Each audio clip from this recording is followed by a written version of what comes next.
Good afternoon, folks. My name is Jimmy Bashara with the ISO Stakeholder Affairs Group. It's my pleasure to welcome you to our tabletop MSS-UDC Summer Readiness Training. We very much appreciate your engagement as we are entering hotter days here soon. I am joined here by my colleagues today, whom I'll let introduce themselves. So I can go ahead and start with Tricia. Hi, I'm Tricia Johnstone, and with Operations Compliance Coordination and Controls, California ISO, and my group's involved in procedures and training, and at the moment, all things summer readiness. Great, thanks, Tricia. Olga. Good afternoon, everyone. Olga Vdagina here. I am lead specialist in the Operations Compliance and Controls, and will be partly facilitating today's training. Thank you, Olga. Tammy. Hello, everyone. I'm Tammy Elliott, and I am in the operations training area working for Tricia. Thanks, Tammy. I see Rochelle. Hi, I'm Rochelle Woltzius, manager of the Customer Readiness team. We deal with external training for customers and onboarding of new customers. Great. And Larry? Hello, everyone. My name is Larry Belknap. I am manager of real-time operations here at the California ISO on the lend moral and technical support as needed. Great. Thanks, folks. And we do have your lines open, so if you could please self-mute us speaking, we'd appreciate that. But this is sort of an interactive, collaborative forum, and we want to make sure everyone's free to sort of comment as we're discussing everything. So please be mindful of that. And we also have the chat function available, and just please be sure to select all attendees if you want your chat to go to everybody and be seen by in the drop down there. And you can also save the chat by going to File, Save, and then you'll see chat. And at this time, we'd also like to do roll call for the attendees on the line so we can make sure we can log attendance. So at this time, if the participants could just please feel free to unmute yourselves and announce your name, the company that you're with, and the role that you are providing within that company. We appreciate that. So feel free to unmute yourself at this time. And actually, and Jimmy, and maybe I'll go alphabetical order by entity, so that way we aren't like talking over each other. So it looks like, do we have anybody from Anaheim today? Alvin Krause is here for Anaheim. I'm the principal integrated resources planner over our operations side, handling marketing interactions with the ISO. I believe Jared is on the line as well. He handles the actual cutoff of the power on our distribution side. Okay, good. Thank you. Anybody from City of Azusa? Yes, good afternoon, folks. My name is Richard Torres. I'm Assistant Director of Utility Resource Management here for the utility, and I basically handle the Power Resources Group. Good, thank you. City of Banning. Oh, I actually, can you folks hear me? This is Hian. Yes. Yeah. Okay, so this I'm with Richard, City of Azusa as well. I'm in charge of the operation and distribution. So. Excellent, thank you. City of Banning.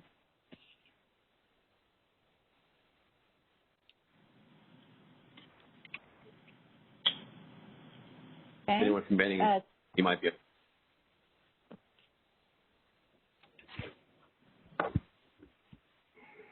Okay. City of Corona.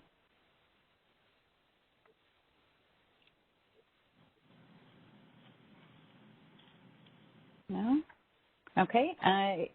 NCPA.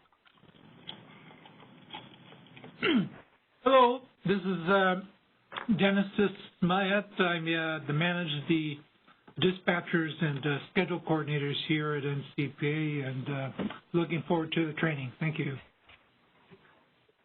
Thank you. City of Pasadena. Beeson Wine, Power Dispatching Supervisor. Also, Anthony Diaquilo. I'm in charge of the scheduling and trading front office. Okay, thank you. Eric Johnston. I'm sorry, go ahead. Energy trader with Pasadena. Okay. Thank you. Pacific Gas and Electric. Hi, this is Kevin Bellflower. I'm one of the real-time grid operations supervisors, and I'm standing in for the senior manager of grid operations, Kevin Schaefer, who is not able to attend. Thank you. City of Riverside. Hi, this is Janine Hinkle. I'm in market operations. I supervise day-ahead and real-time scheduling. Hi, my name is Rene Valdez. I am pretty much an engineer supporting operations. Okay. Yeah, good afternoon. Oscar Zaldivar, grid operations supervisor. Thank you. Southern California Edison.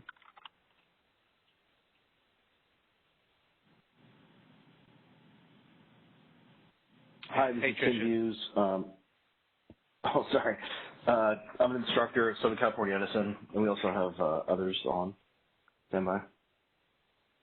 Yep, this is Kenji Shikawa, Southern California Edison as well, in our grid control department, one of the instructors there. Hey, this is Ray Majida. I'm on too. Hey, Ray. Okay, let's see. I don't think I see anybody from San Diego Gas and Electric, but I'll ask anyway, make sure I didn't miss someone.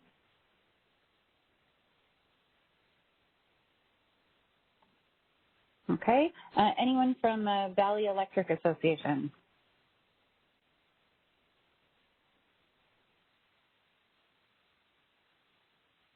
Okay, and how about City of Vernon? Hi, this is Edwin, City of Vernon, Electric Operations Supervisor. Good, thank you. And George Helmsoff, Utilities Dispatcher. And you have one more. Good, thank you. I believe one more. Myself, Efren Sandoval, Principal Resource Scheduler and Trader, responsible for anything to do with scheduling and trading and any dealings with the ISO. Also, Sean Sharif is here, City of Vernon, also the Principal Resource Trader and Scheduler in charge of day-ahead operations.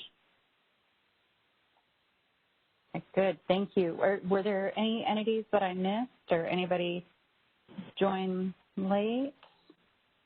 Okay, good. This is a really, really good turnout, actually. I think the only entities that I did not catch were Banning, Corona, VEA, and San Diego Gas and Electric. So thank you all. This is a really, really good showing. Okay. Thanks, Tricia. Thanks, folks. I'll reiterate that. And just a reminder, this is also being recorded for reference after the fact, and in case some folks might need to hear it as well, can attend this session as well. The 27th is our next one, as most may know. Hopefully you should have the invite for that too. So thank you again. And Tricia, I will hand it over to you. Excellent. Thank you, Jimmy. Okay, so the purpose of the training today is to allow all of you, the participants, to be able to replicate the steps that we would be taking during an anticipated or actual energy emergency. So the first part of the training, I'll be going through the emergency stages, what you can expect in terms of communication methods, things like that. The second part, we'll go through an actual tabletop exercise where Larry Belknap and Shane Huggs from our real-time operations will actually, kind of simulate their phone calls and their discussions with you. And so those will be a good opportunity to ask questions and, make sure you understand what's expected at each stage along the way. So, us as the BA declaring the emergency level and realize that even though we might, if this was real, we may potentially be able to mitigate the emergency early on with some of the relief that you're helping provide. We are actually going to go exercise all the way through a stage 3 as well as return to normal, just so we can take care of all the steps. And so learning objectives for today, we want to demonstrate the ability of our own operators to perform the steps specified in our operating procedures, but also demonstrate ability for you all, our UDC and metered subsystem entities, to perform as instructed by the CAISO BA operators. And then also during the tabletop, we'll be demonstrating proper 3-part communication. So when we issue instructions, then we'll be expecting a repeat back and confirmation that the communication was correct and understood. Okay. For just awareness, we have a lot of supporting information. So if you're developing training, let's say, based on this for your own operators and organizations, these are all publicly available documents. So we'll send out the presentation after the fact. These are hyperlinks, but all the procedures are on our public website, and then obviously the NERC standards are links to NERC's website. We're going to focus primarily on the 4420 procedure today, which is the alert warning emergency levels. So to jump right into it, the alerts, warnings, and emergency levels, the purpose of those levels are to ensure actions are coordinated. And this is either we're anticipating an emergency or something has happened on the grid and they're actually in effect. And so as we go through, we'll even talk about sometimes we'll just go right to the appropriate level. We won't necessarily progress through each of the levels like we will be today. We'll go to the level that's needed for the mitigation that's required. So the coordination around the AWE is especially important if we're activating any voluntary or mandatory load interruption programs. And so as we're coordinating the mitigation, we'll kind of size up what's happening situationally on the system. It's possible it's a local issue, and so we'll only focus on creating plans and soliciting reductions and things like that locally or regionally. Or in the case what we'll be talking about today where it's a system-wide energy issue, we will actually be doing mitigation and discussing what we need for relief system-wide. And ideally, if we're able to get the relief that's needed, we might be able to prevent it from getting worse.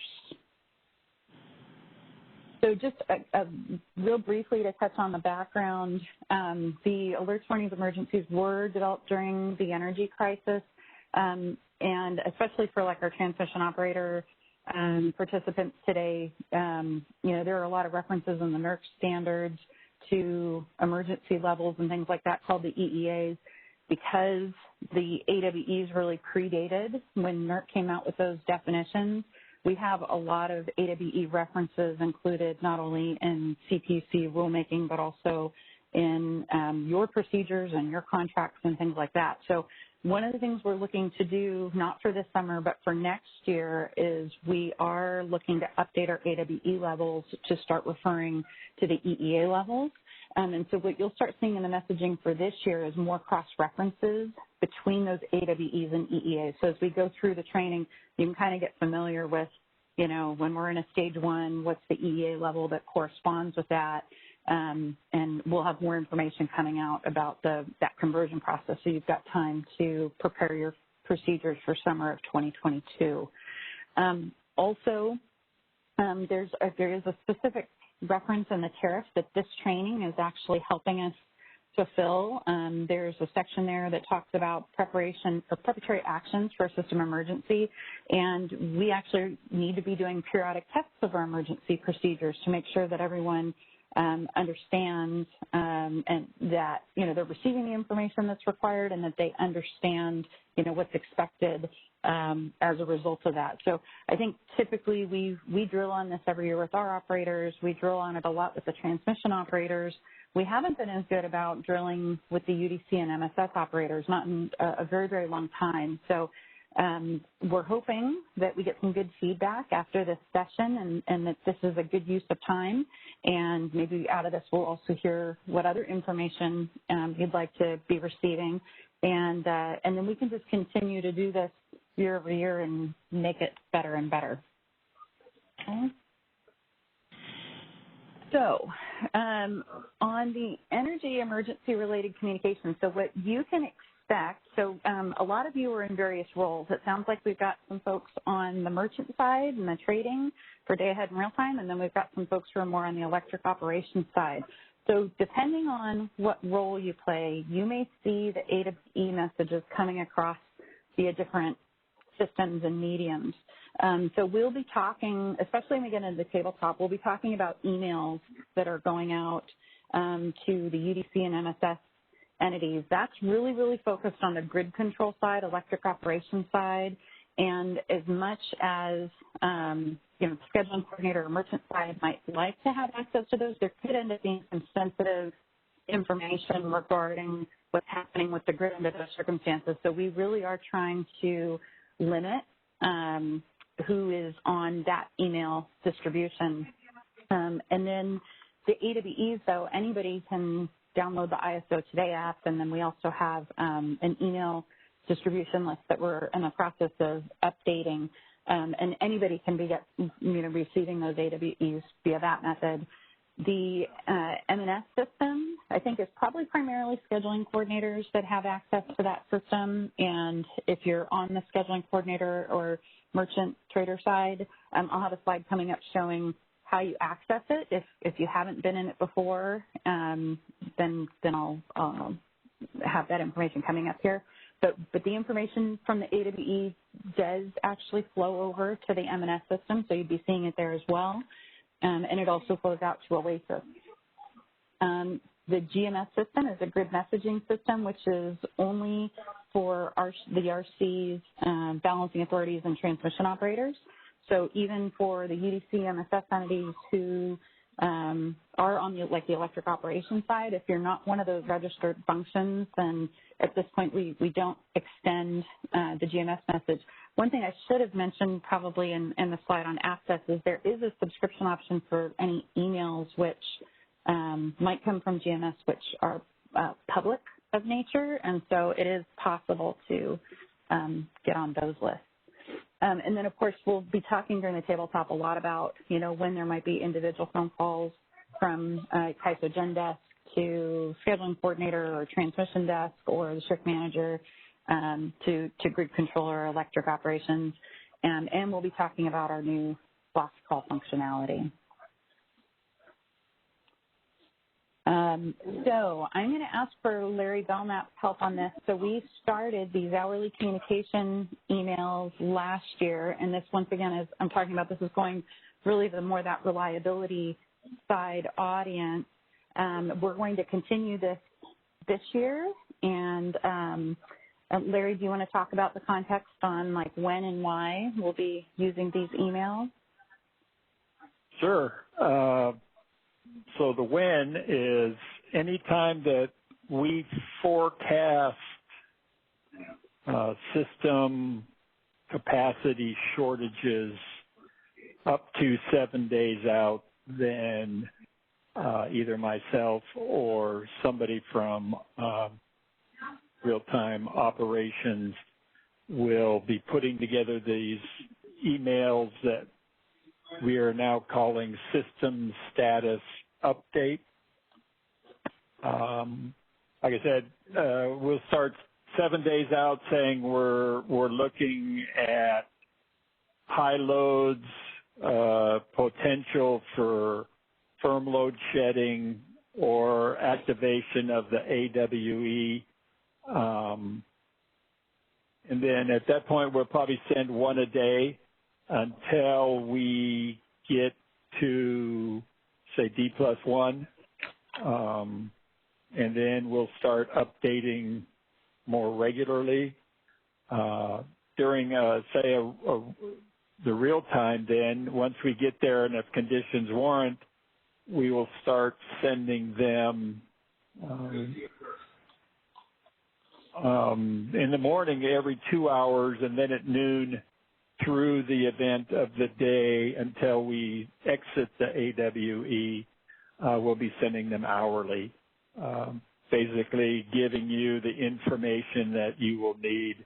If we're projecting we're going to have to shed 500 megawatts, we will show you which hours and how many megawatts, updates on how real time is doing compared to, say, load forecast for the day. Whatever pertinent information that we have, we will be sharing through those system status update emails. Yeah, and like here's an example of the type of message that Larry, or others were sending last year, and so we'll try and kind of keep it standard, so that way it's easy to maintain and update. And the other thing that we wanted to make sure to include as well is who the person is that's communicating, like their contact information, as well as who the shift managers are, because we know that some of you don't talk to, California ISO directly very often, and so we want to make sure that when you get a call, or if it's, let's say, the blast call, that if it's Ed McGowan, that's who you'd expect because he's the daytime, shift manager, and so we want to make sure that we have that information, as well as the caller ID for the blast call. The number at the bottom there should be consistent each time the blast call goes out. So Tricia, I'm not seeing the slide that you're showing. Oh, you're not seeing the sample email? I'm not. There are other people that now I am. 5-9. Now it's up there. I'm seeing it now. Okay. That's interesting. It was a little bit of a lag. Okay. All right. So, Tricia, this is Efren with the City of Vernon. So just to be clear, this is just more for informational. No instructions or nothing is expected upon receiving these emails. This is just more system update, informational stuff for us to have or to know. Correct. Yes, there would not be instructions included in the email. That is correct. Great. Thank you. Good question. Okay, good. And then this is an example of the AWE message. This has actually been updated for this year, where the language also includes the corresponding EEA level that we would be requesting from the reliability coordinator. So if it was like a day-ahead alert, the corresponding EEA level would be an EEA watch. That's a new level that the reliability coordinator has added in for this summer. So this would be going out of our ISO Today app and MNS and all these other, mediums that we talked about, and it would also be getting copied over to the ERC's grid messaging tool. Okay. In terms of accessing the MNS communication method, so like I said, this is probably primarily on the kind of the merchant scheduling coordinator side, but the MNS messages are visible on Oasis, and then there's also an MNS service where you can actually get registered and see things through that system. And I'm not a user of that system, so Ginger, I don't know if you or anyone else has anything else to add on that part.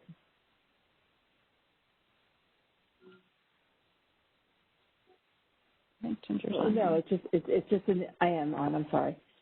That's okay. In the city, it's just right in the corner. It's pretty simple to see. But if anybody has any questions, we can help them with that. Perfect. And then we also are going to be communicating on Twitter. So if you're following on Twitter, these are the, I don't know what Twitter accounts, the handles, I'm not sure what we call them.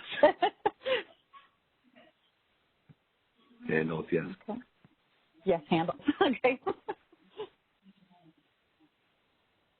All right.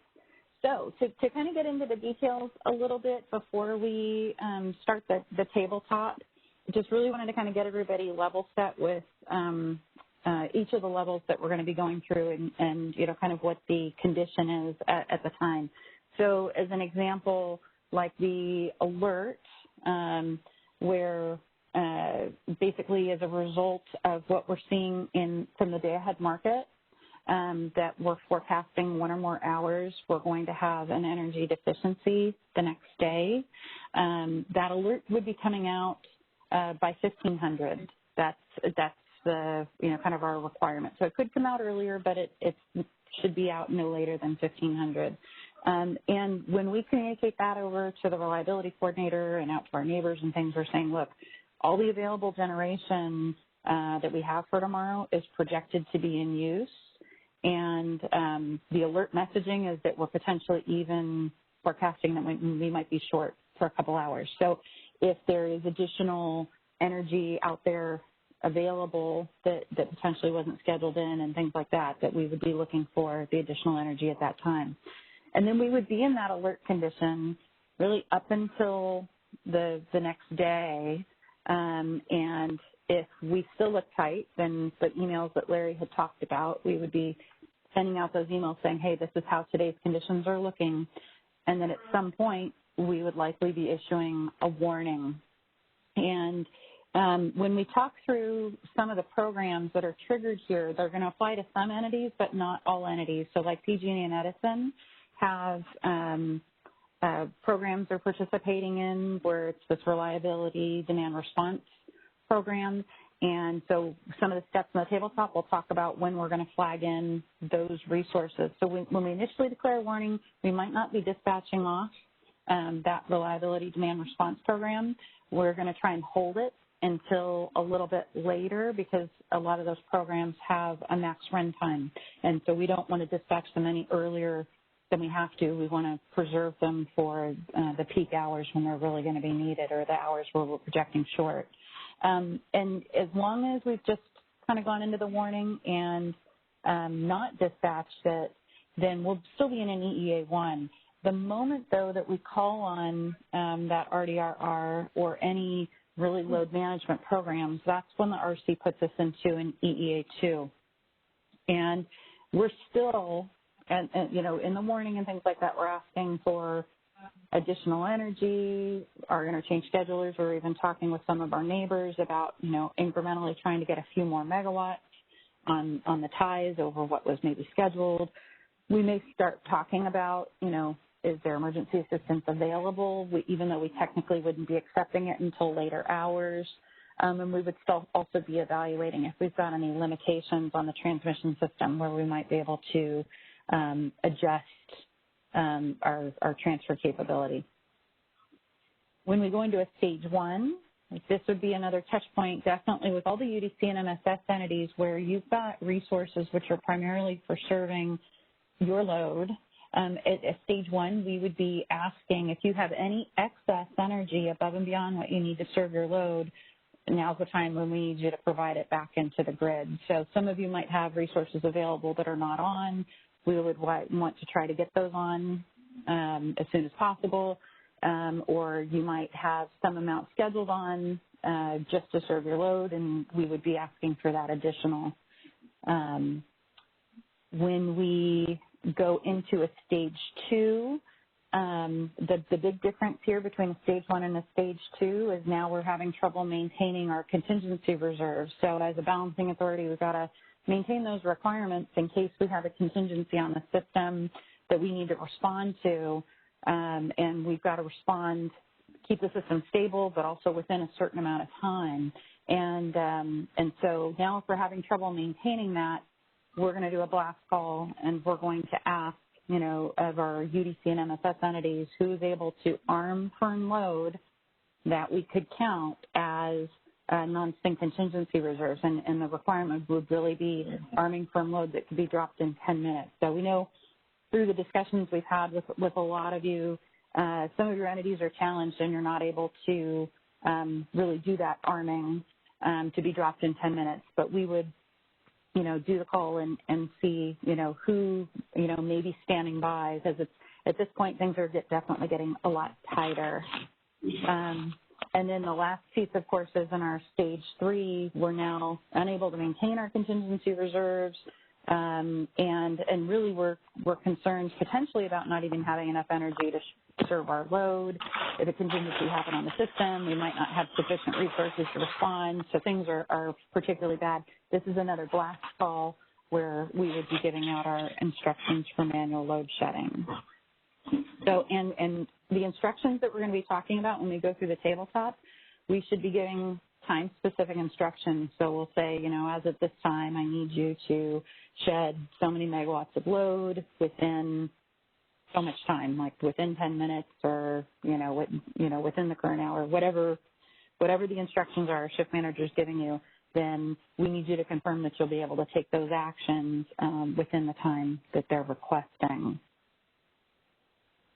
Okay, and I think this might be the last slide potentially before going to the tabletop. So this is an example of the load shedding tool that our operators actually use when they're coming up with that pro rata allocation. So we will have in our scenario later, we'll bring it up, and for, the amount that we believe we're short, you'll be able to see, okay, this would be my allocation under those conditions, and they'll step through, what it'll sound like on the blast call, probably going from the largest entity to get them rolling and taking action sooner, and then going down the list accordingly.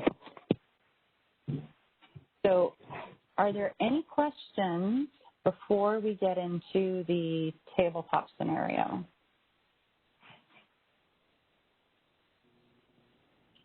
Yeah, hi, Tricia. This is Zephyrin again with City of Vernon. Just clarifying, and I apologize if I didn't understand this properly, but the initial notices of the stage 1, are they just going to be communicated through your the portal, or are those going to be part of an email as well? How would that be communicated to us? Good question. So Larry, can you address that? I think we're going to be doing the AWE, and you'd probably be either leading or following up with an email. Yes.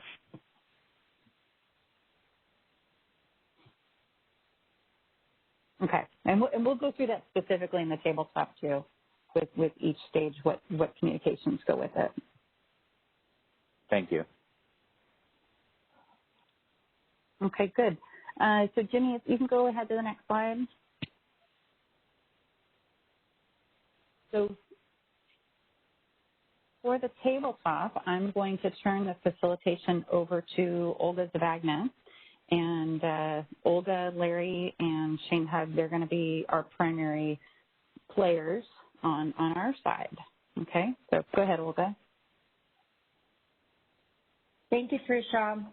So we thought that the best way to approach this, discussion is to maybe walk through with you guys and step by step talk about each kind of stage and step in our emergency preparedness. And so we would appreciate if you guys participate today. I think that we have great participation today, and a lot of you represent actual operations. So there will be, at the later stages in the emergencies, the necessary communications that you guys will be participating with system operators. So we thought that would be a great place today to practice that. So I'll probably call for volunteers, and I'd appreciate if you guys participate. I think all your lines should be unmuted. Jimmy, is that correct? We don't have to unmute anyone? Yes, correct. Yeah. Feel free, folks, if you'd like to comment, as Olga mentioned. Yeah, and we'll stop too and ask if anyone has any questions and specific concerns and what we have to present. So Larry Belknap and Shane Hug, they are pretty experienced in these types of events. We did make some changes this year that we'll try to highlight for you, but I think the main purpose here is to have a better understanding of what kind of information you will be receiving, what kind of actions you might start thinking about or even taking on your side, and when do you expect to hear from us, and what type of information you're going to be receiving. So if you can go to the next slide, so we can dive right into this. So for this scenario, we thought that we can give you numbers and kind of time frames, so it would be more realistic. So let's assume that we are deep into the hot days of the early fall, August, September timeframe. That's when the things can get very warm, and we know from last year that these things can be very widespread in terms of geographically and in terms of days.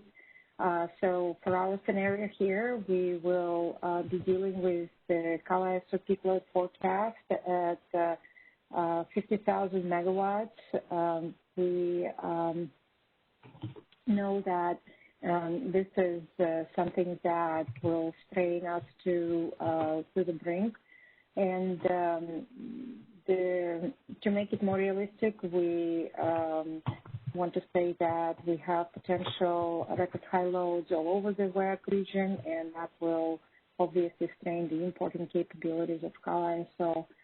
But no major transmission and generation outage, because if we start doing that, the scenario can get real crazy. Page 7, next slide, please.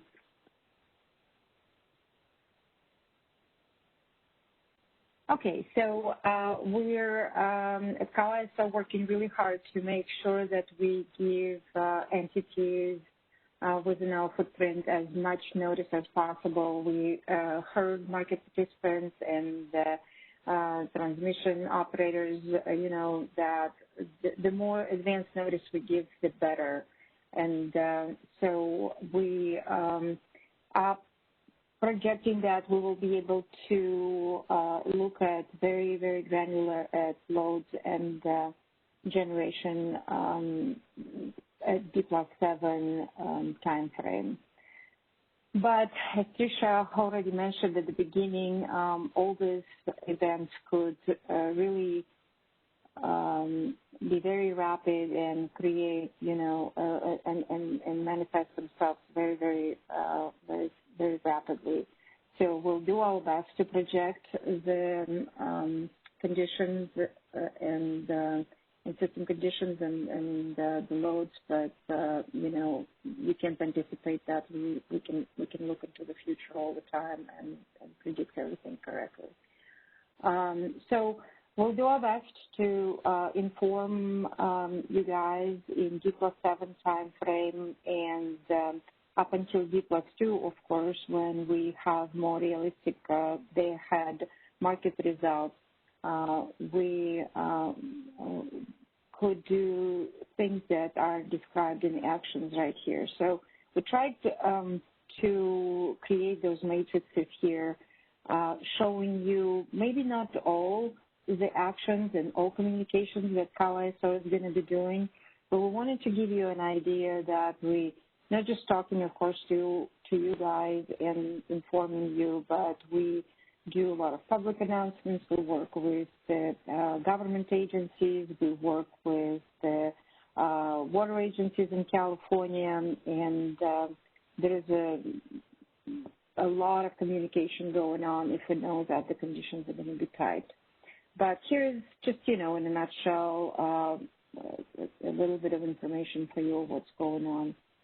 Do you guys have any questions on D+7, D+2 process? So I want to bring your attention to the heat wave bulletin. This is the new concept this year, and we got some feedback on our public outreach from last year's heat event and events, and the heat wave bulletin is something that is going to be utilized this year, as well as the displaying of 7-day outlook. Any questions on this slide? Thanks, Olga. That was a lot of information, folks, so please feel free. Yeah, I see something in the chat. So Larry, maybe Larry or Shane could answer this. So what temperature is considered hot? Well, we're not really going to go by temperature for sending out. We're going to go by load forecast.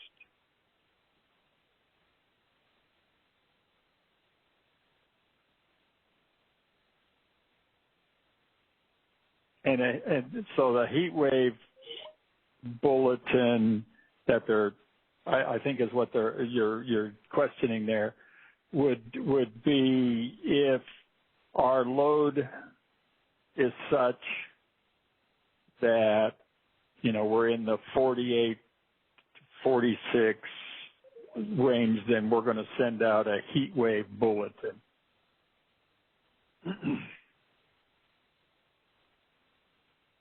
Yeah, which would really, Larry, for loads to be that high, we're really probably talking about something where loads are high across the state, right? It's not just like loads are high in Northern California. Exactly. And it's not necessarily across the state. It could be the whole western United States, too. Because a heat wave, if we had it just in Southern California and it's cool in Northern California, then, we would probably be okay. If we have in both areas, we might be getting close, but if it's cool in the rest of WEC, then, imports could be okay. If we have a heat wave that encompasses most of WEC and imports are starting to dwindle, then that's when, things start to really get tight, like they did last year.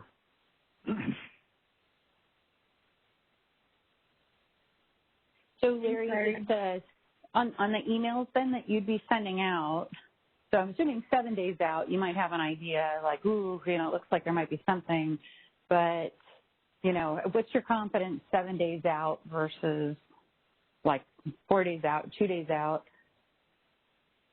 Well, obviously the closer you get, the more confidence you have in what you're seeing. 7 days out, it could be okay. We're seeing temperatures in California and forecasts in our area, could be 48, 50,000 megawatts. But we're also looking at, Portland, Seattle, Denver, Phoenix, Vegas, all of those temperatures too, and we encompass those before we kind of pull the lever and start the whole process moving, if that makes any sense. Yeah.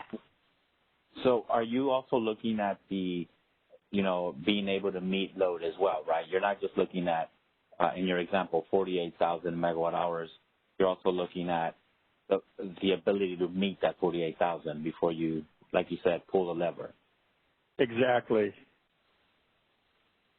Because when we start looking that far ahead, it's like, okay, we have this much generation on, we have this much available, and you add obviously add the two together, and if it's less than what we're forecasting, then things could start looking pretty bad.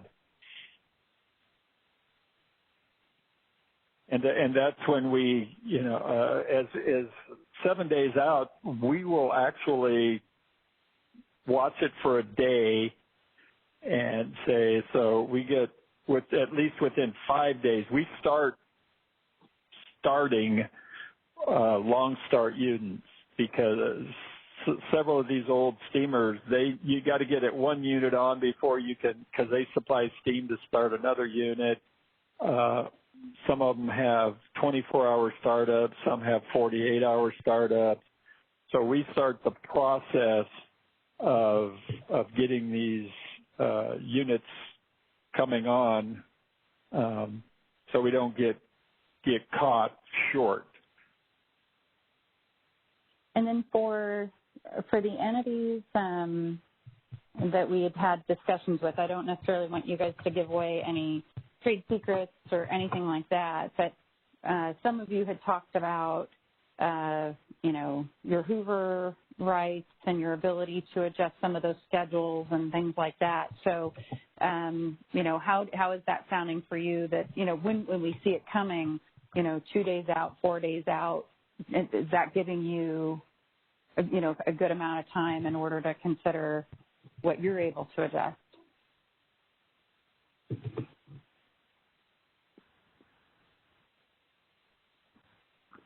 I think 4 to 7 days would definitely give us plenty of time to make adjustments for any upcoming issues. Yes, anything over 2 or 3 days would be ample. Okay, good.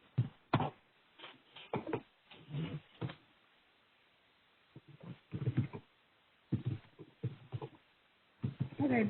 So at this point, thank you so much, everyone, for your input. I think at this point it's necessary to also note that this is informational only, kind of best scenario projected.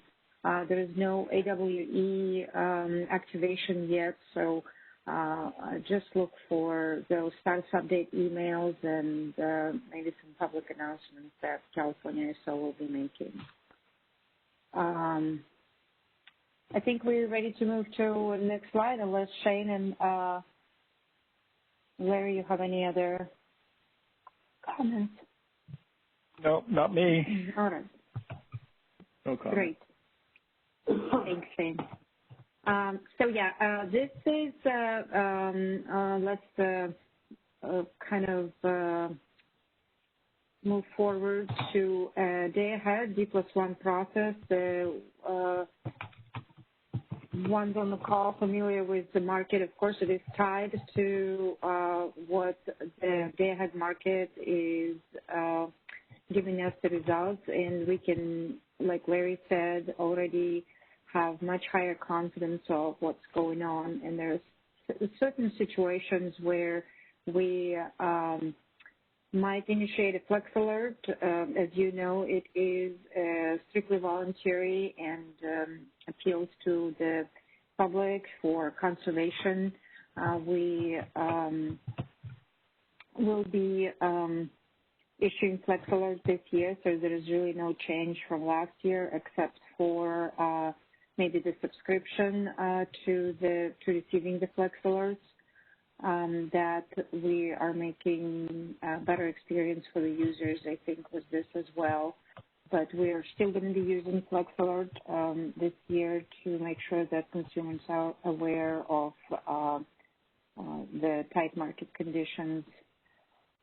Of course, if RMO was not issued, we will do that, and market results will indicate by 1300 that we have a problem, right, next day.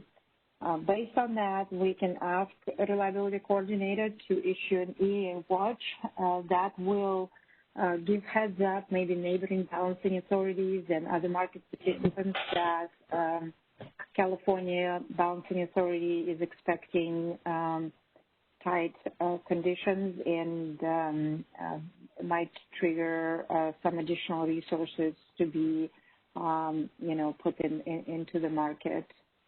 The UDC MSS entities are expected to receive system status update with more kind of details about what is the problem and how tight the conditions are. We also have a new program that the 3 participating transmission operators are going to be, transmission owners are going to be running with California ISO this year is the emergency load reduction program.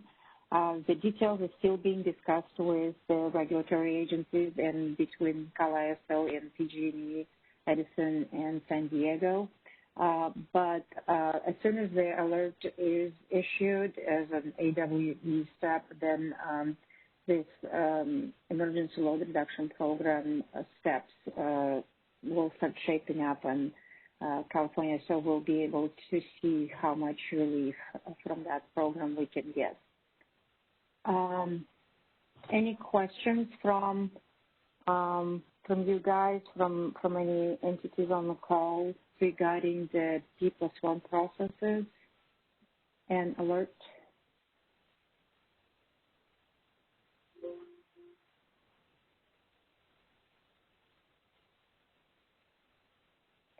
Again, these are not all-inclusive steps of what California ISO real-time operations folks are going to be doing, but just to kind of give you a little bit of a bigger picture, plus give you, a feel of what UDC and MSS entities are going to be, how you guys are going to be involved.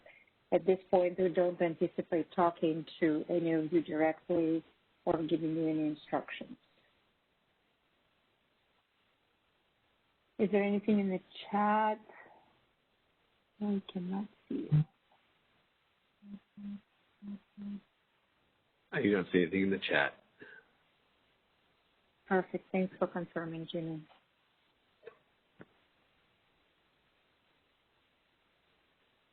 All right. I guess we can move to the next slide. So day off, meaning real time, right? We knew from yesterday that the market conditions are not favorable, and we anticipated some kind of shortage or deficiency. And for this exercise, for the purpose of this exercise, we don't anticipate any change in load or resources. So no change in conditions. We are in real time, and we know for a fact that we're going to be short certain hours. The previously issued alert and RMOs is still going to be in effect, but we will already have specific hours or specific numbers for each hour of how much we anticipated to be short at this point. And like Larry mentioned, early in the morning, probably as early as 8 a.m. usually, we think that we would know, and we would send you the information with the potential shortages for which hours we anticipate how much megawatts the California ISO is going to be deficient.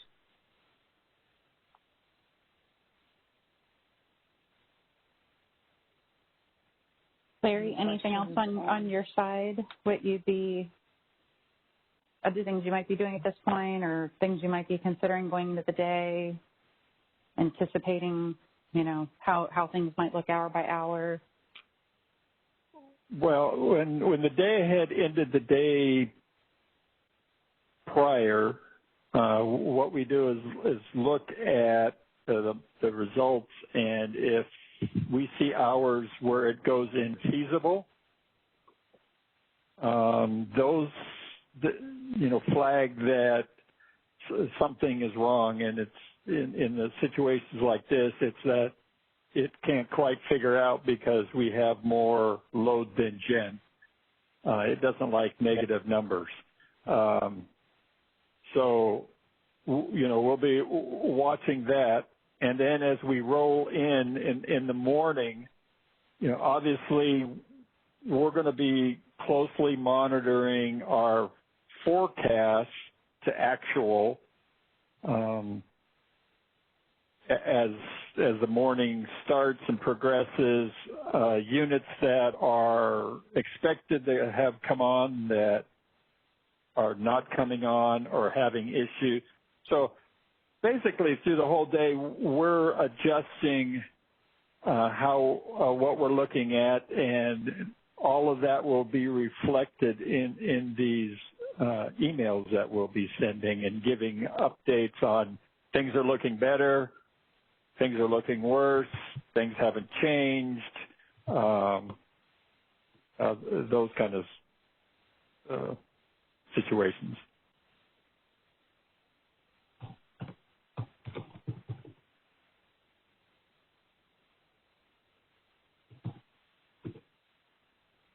Larry, Thanks so much, Larry, for. Go ahead. I'm sorry. In the past, the ISO used to have peak calls.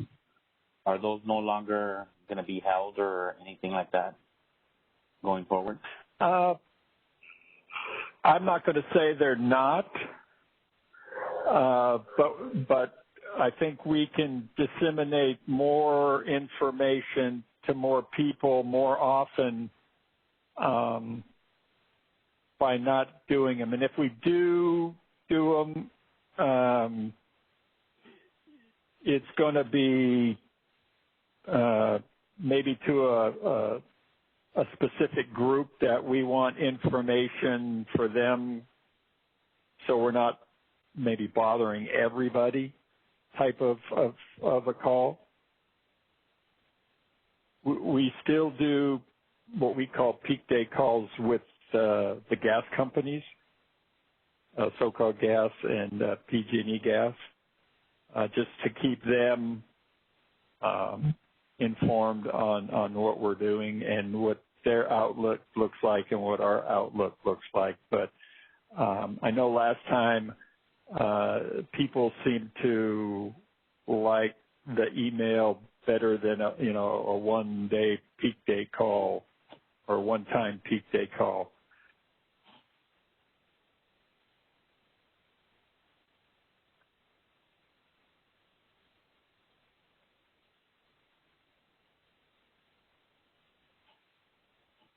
Okay. Does that answer your question? Yes, thank you. Sure. So let me pick on any of you guys and say, from what we've been talking so far, do you know who will be receiving those communications and emails from CALIS or real-time management regarding system conditions every day? Do you guys know? And if I could start with maybe, I'll pick on City of Anaheim. Do you guys know who is in the organization going to be receiving this, and how can you update that information? How will California ISO know whom to email? Eldon Krause, so the one speaking right here. I'm the one who got him last year. I'm also the one on the list to get him this year. Okay. All right. Great. So what about City of Riverside, for example? Do you guys know if you're set to receive those emails? This is Janine from Riverside. Oh, I was going to say, we did receive those emails. I'm in market operations, but I think we want grid operations. And Right. Oscar, were you about to say something? Yeah, it was basically the same thing. And, request that the notifications, be sent over to grid ops. It would just make it a little bit more streamlined. Yeah, thank you. Yeah. So I wanted to give it to everyone's awareness, that we added a new procedure this year to our already extensive, suite of emergency procedures. But that was one of those things that we encountered last year when we needed to get a hold of someone for a conference call or for one-on-one communication. There was some, breakdown in communications, and so most of you were involved in a previous couple of months leading to this training.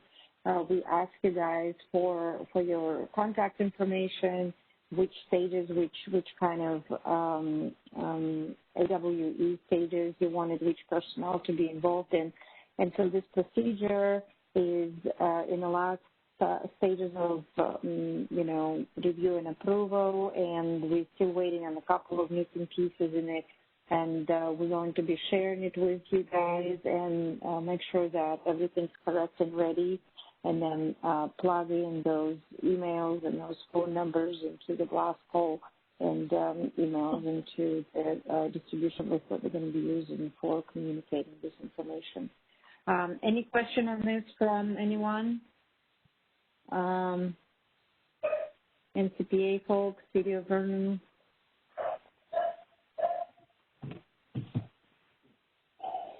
I know we have a lot of constant communication with big PTOs, but we want to make sure that the UDS MSS entities, UDC MSS entities are covered pretty well there.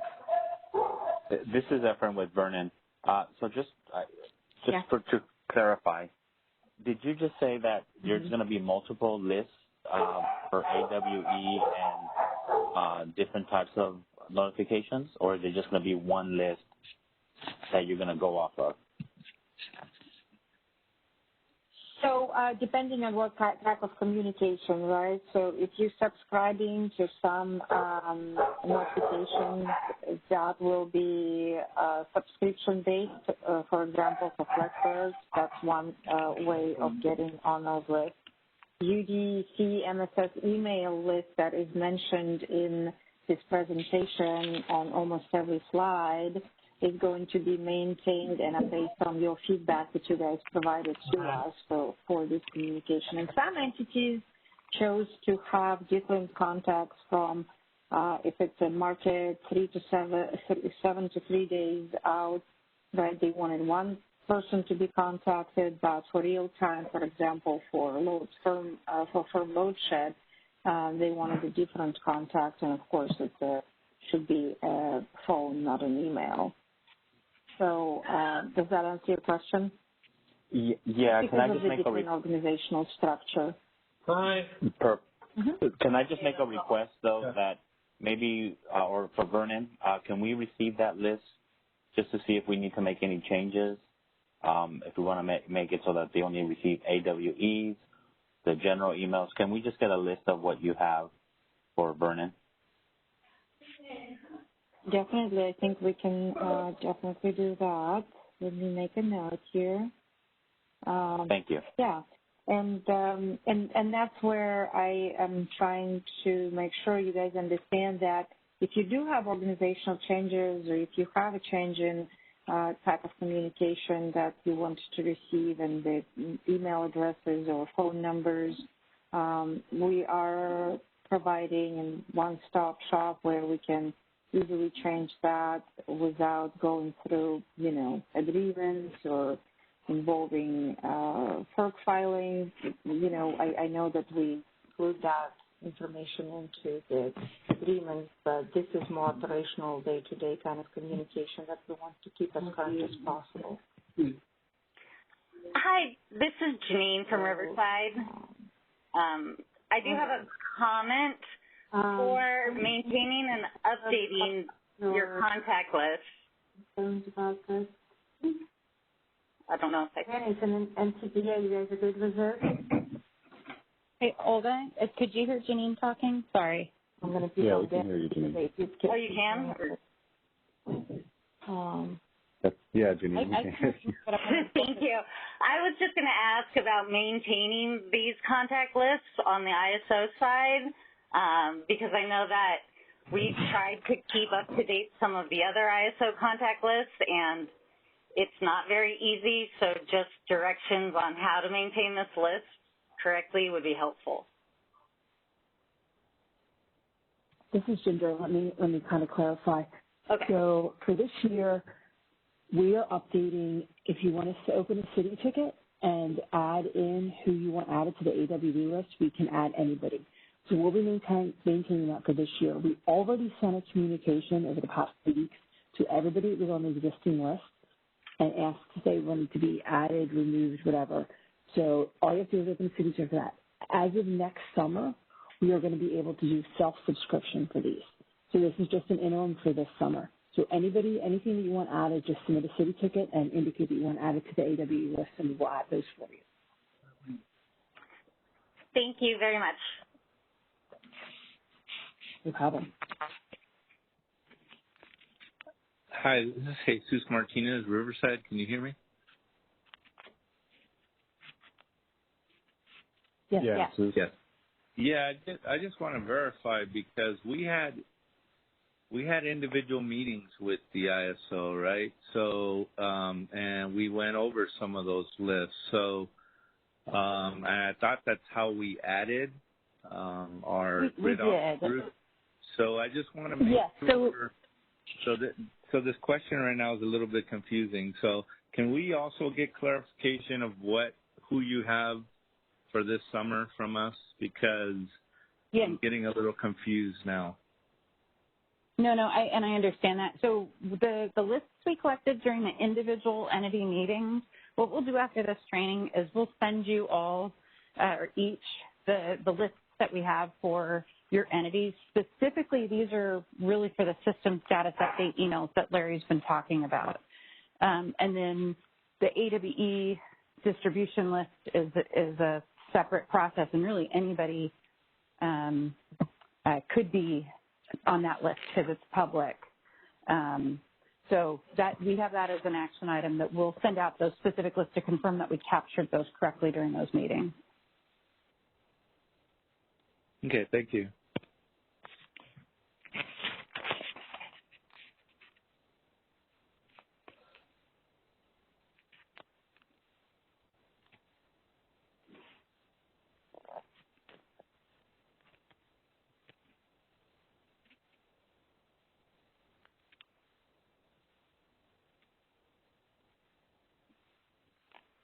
Did we get Olga?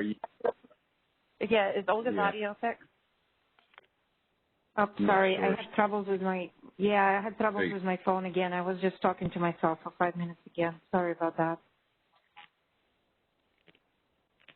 I'm back. Can you guys hear me? Yeah. You're good. Thanks, Olga. Oh, perfect. Yes. So thank you so much. Those were great questions, and I did not mean to confuse this, but it is a lot of avenues to get the communication and multiple ways to sign up for those. So I think this is should be very clear to everyone of which communications, how do you sign up, and so if there's any questions, let's straighten it out. That's why we're here. So going to the next slide for the warning step of the AWE process that we have. Of course, this warning will be issued by California ISO if the conditions are not getting better, and we do need additional resources available to us. While issuing warning, it makes additional resources available to us, and we have all these steps and actions that are described on this slide for you guys. As far as the UDC MSS, again, this is going to be system status updates, and of course, you will know that things are escalating kind of in terms of emergency. For the RDRR resources, of course, this is going to be applicable only to those PTOs that do have those resources, and I think that that's beyond the discussion in this specific training. Do we have any questions on the warning and that will be issued? Yes, hi, this is Efren again with City of Vernon. With City of Vernon. And just for clarification, on these RDRR resources or notification, you're not just talking about resources that are registered as RDRR. You're talking about any resources that we have listed as interruptible and available to the ISO for load interruption, right? So this, what contractually, this is really specific to the RDRR, but we will have all other interruptible, kind of out-of-market interruptible, coming up in a later stage. Yes. When you say we will see, yeah. So when you say later stage, you're not talking about in a different like stage 1 or stage 2 or stage 3. You're talking about in your presentation, you'll bring that up. It's still going to be stage 2 when people are notified. Correct. So like with Vernon, we know that the contract you have for your interruptible, it specifies it as stage 2. Okay. Right. Okay, great. Thank you. Yeah. So, yeah, and City of Vernon is going to be mentioned specifically for the interruptible loads in this presentation, but at alert 2. But a good question, yeah. This is everything else but Vernon interruptible loads.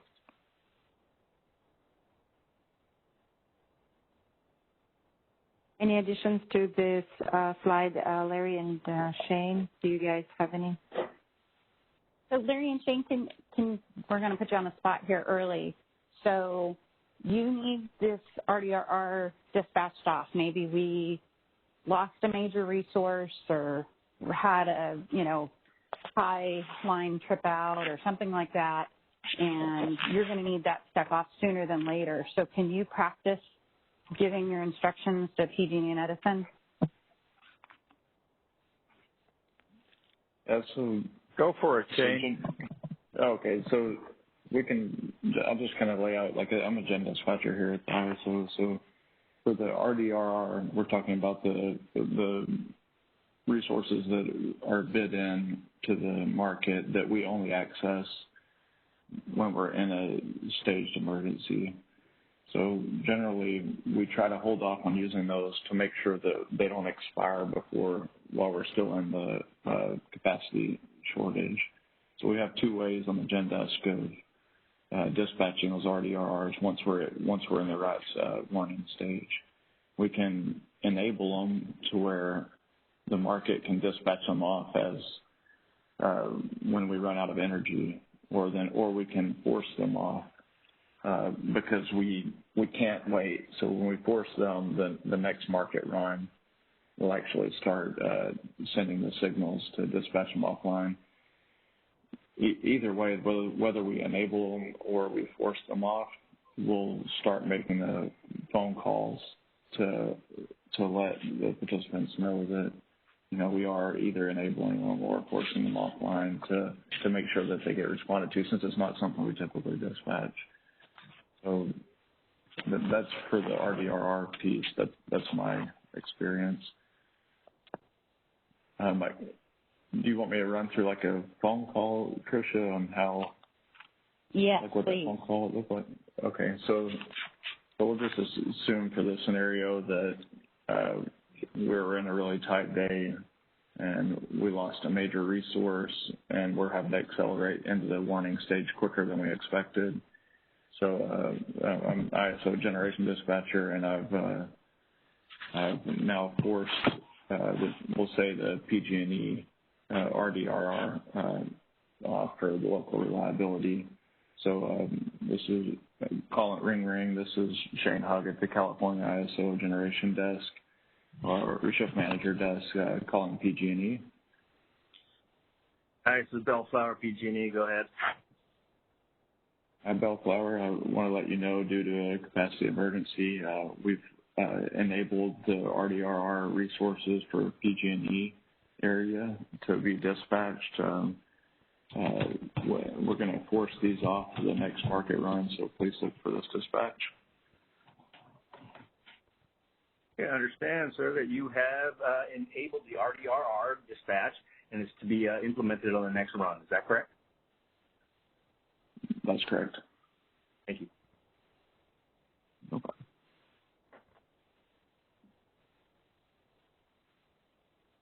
So even for the ISO dispatcher, just for everybody on the call, one thing that can be confusing for external participants and us internally too is just the term demand response, because we have so many different types of demand response or interruptibles. So like some demand response participates in the day-ahead market just like any other resource and gets dispatched, often. And then some of them are kind of tied behind these emergency procedures for like the RDRR. So we try to, make sure that we're all on the same page about which bucket of resources we're talking to.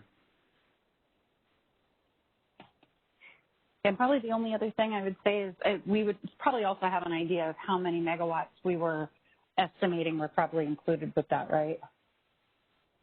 Oh, yeah, good point. And our market UI will tell us how many are available. So if I forced off the whole let's say all PG&E RDR dispatches, I should be able to give you a pretty close number how many megawatts that would be, like Tricia said. If I just enable them, then it would be like, okay, there's 500 that I'm enabling, but it's going to depend on when we go infeasible and need the energy, but when the market will pick it up. Yeah, thanks, Tricia. Hey, Shane, this is Kenji Shikawa Edison. I have a quick question for you. Okay. Is that notification a consistent standard part of an ISO procedure to notify? Because we've just been discussing a lot of these points and programs internal to Edison and looking for corner cases where, these things could be dispatched and the notifications missed in some way, shape, or form, and we're not on the same page. So I'm just wondering, is there an official ISO document that has that notification in there as a procedure, or is it just kind of a shared best practice among all the ISO crews? I think for any of the demand response, we should be making the phone calls, but I'll let Tricia speak to like what, if she knows the procedure a lot better than I do for the actual requirement. For the ones that, like the RDRR that are dispatched through the market, we might be up against time constraints depending on the nature of the event where we're sending out broad system messages like AWE and GMS messages that we might not make an individual phone call if we're enabling all of them, but usually we'll follow up with them as soon as possible. Yeah, it tends to, and the way it's in there, and we're doing these updates right now, so I apologize that we haven't gotten our 4420 and 4420D out yet. We're trying to close those out right now. But we have, like, if we see it coming in the procedure, if it's kind of anticipated, we should be having a conversation with you earlier to say, hey, we anticipate we are going to need to call on these today, and kind of approximately what time we're going to try and hold off. But then as Shane said, like if something happens kind of sudden onset, we may dispatch it because we've got to respond to a contingency and then be calling and saying, hey, we just dispatched these, so you should start seeing them come off. Okay. And for your reference, Kenji, it's 4420 and 4420B. That procedure actually includes specific steps, and it does reference RDRR and the conversation that you would have with scholars. So. Okay, fantastic. Thank you.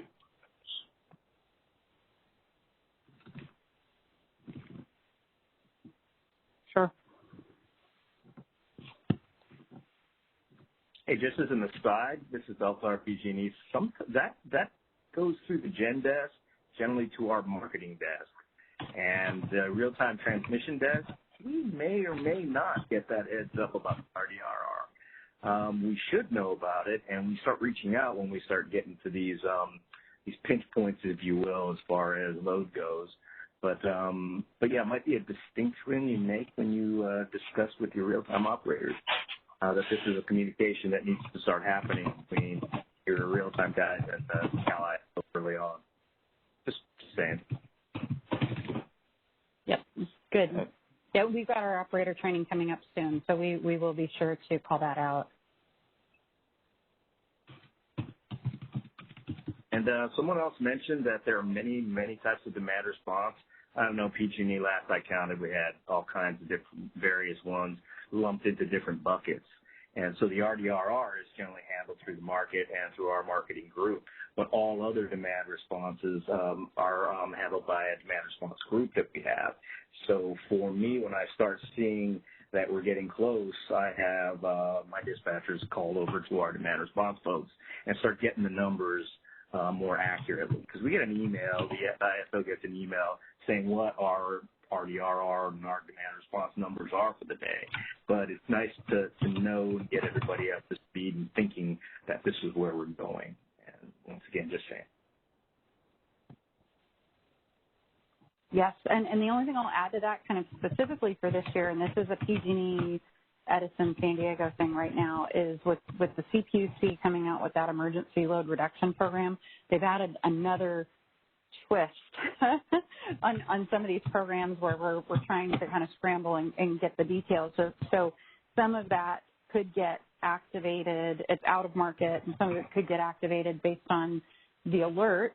And the grid control management teams at PG&E and Edison and San Diego would be part of this ELRP board to kind of make the decision, are we triggering it, how much are we triggering? And then, but then I think some of your customers might be in dual participating programs, and so some of it just gets triggered based on the alert, and then some of it would also be waiting for the RDRR trigger, and it needs both triggers in order to be scheduled. So that's also information coming from your demand response program side that would be part of that daily email, like on how much they expected to have in each program. So yeah, I agree. It's complicated, and we have to be talking to both sides. So thank you.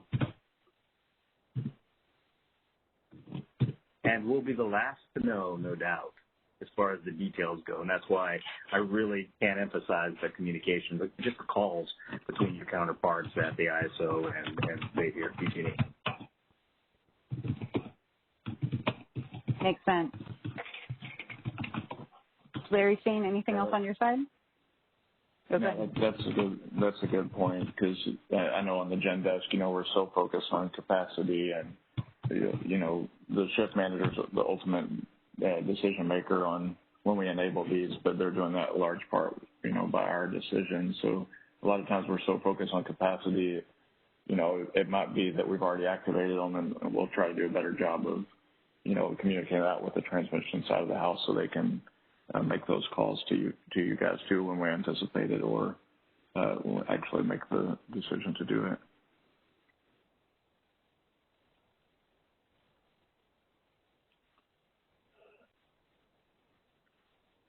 All right, great discussion.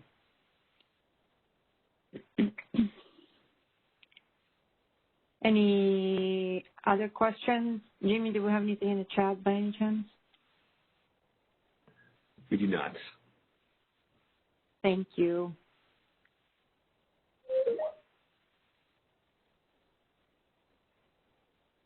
Okay, we can go to the next slide.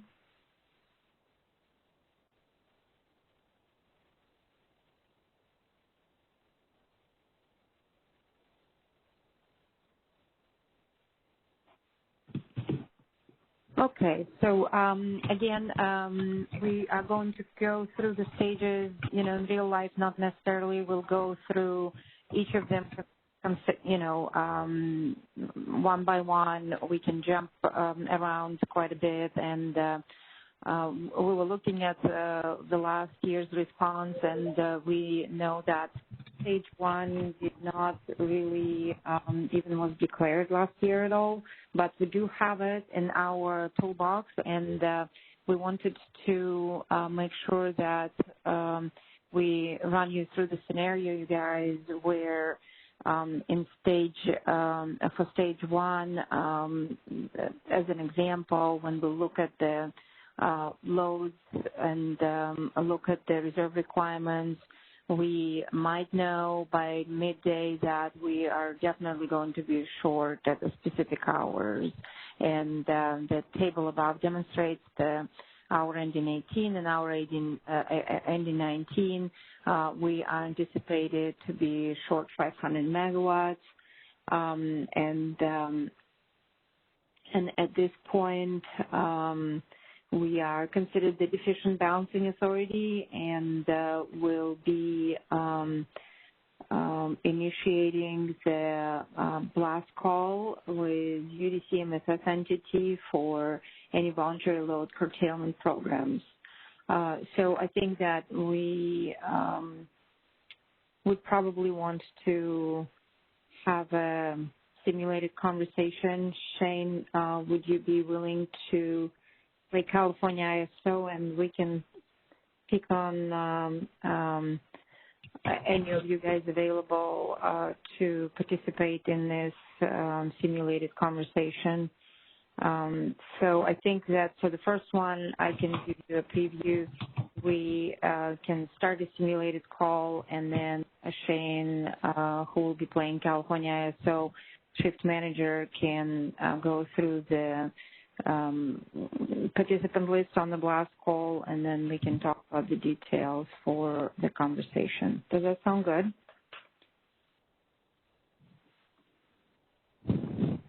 Okay, and we're talking about the voluntary load curtailment piece, Olga? Yeah, we're not talking I believe about so. firm load. Okay. No, not yet. Yeah. Okay. Not yet. So let's do that then. So we will ask Shane to start, and then once you guys are available to answer, please go ahead and unmute your phone and jump right in.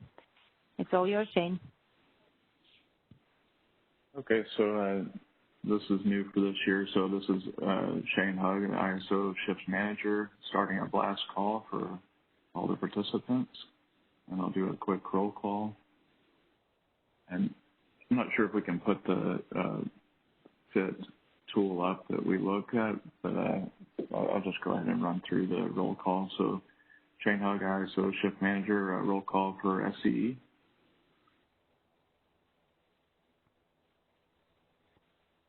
Southern California Edison. I guess I can answer for Edison. This is Ishikawa with Edison. Oh, okay. Thanks, Kendry. PG&E. This is Bellflower from Pacific Gas and Electric. Okay, San Diego.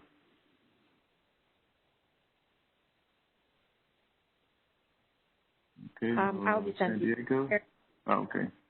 San Diego's yeah, here. We don't have any CPA. Yes. Yeah, Genesis Med and CPA present. Okay, Riverside. Yeah, Oscar Zaldivar. No. City Riverside. Okay, Riverside. Anaheim. No Anaheim. Pasadena. This is Ben Iglesias, City of Anaheim. Okay, Anaheim's here. Okay.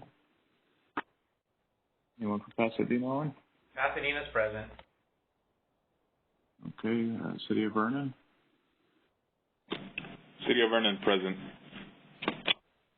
Okay, Valley Electric. I'll answer for them. They're not here today, but present. Okay. Valley Electric. Okay, Azusa. City of Azusa present. Okay, Azusa's here. Banning.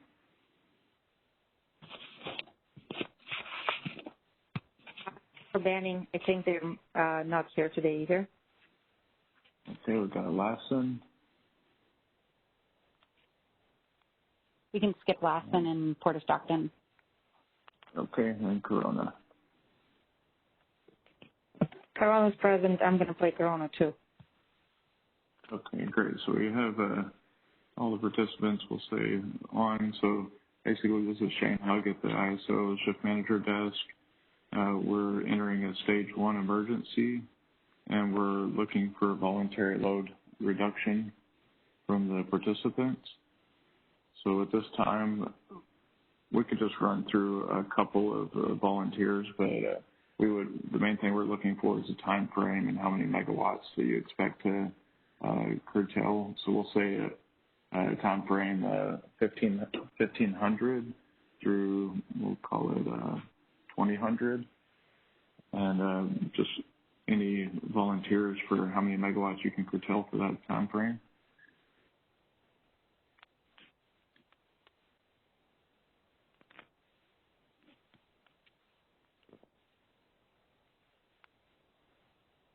I think the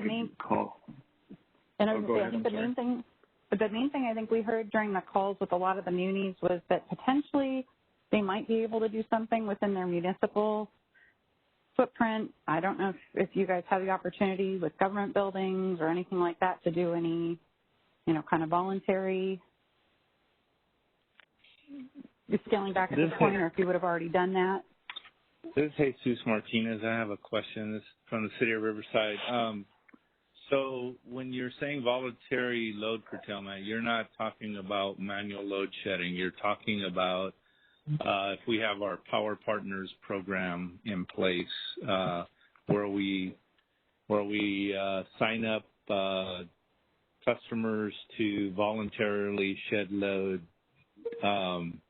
but we're not assured that it's voluntary. So we, as of right now, in that program, we're looking at about 10 megawatts, but if it's voluntary, we won't even know if they actually shut off or not, or reduce their load.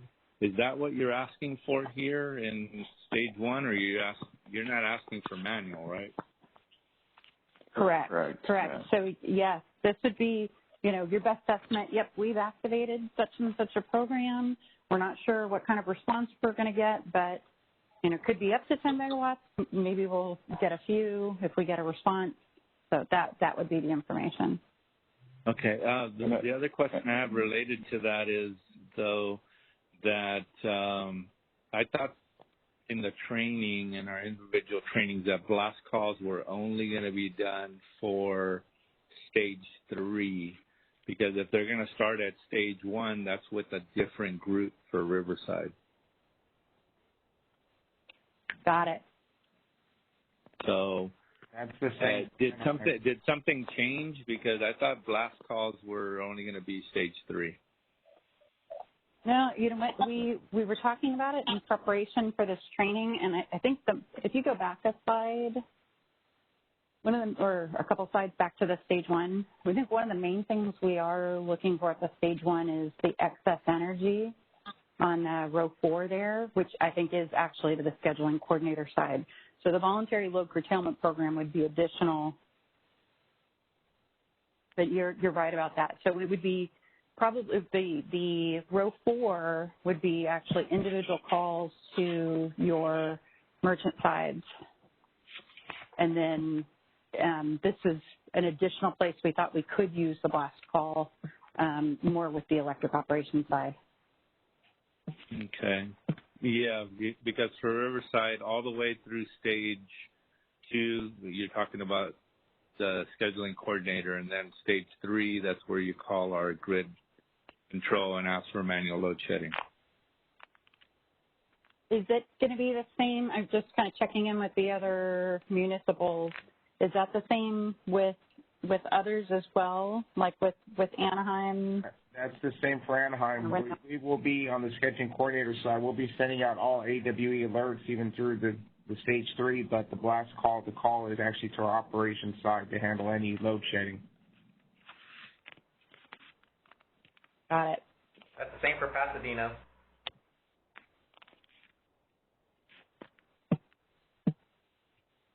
And for Vernon, for Vernon, it's the same group.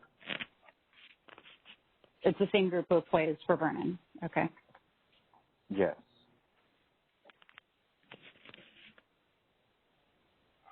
But NCPA?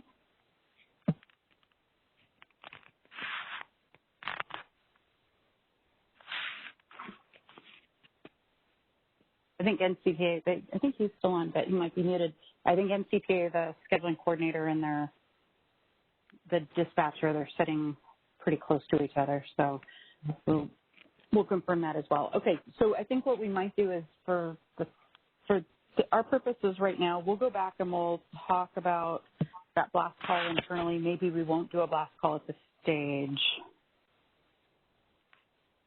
We would just be looking then for you without a call to, if you've got voluntary load curtailment programs available, that you would be exercising those at a stage 1 without instructions to the ISO. Would that make, or from the ISO, excuse me, would that make sense? Yeah, that makes more sense where, like, let's say pre-planning, you have an idea, you know, as soon as we can give it to you of who signed up and how many megawatts, and you know that once you issue stage 1 through your normal communications, that's what we're going to be calling on.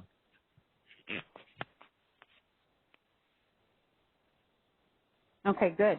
Is everybody okay with that? That if you have those equivalent type of programs at a stage 1, you would exercise those without instructions to the ISO or from the ISO?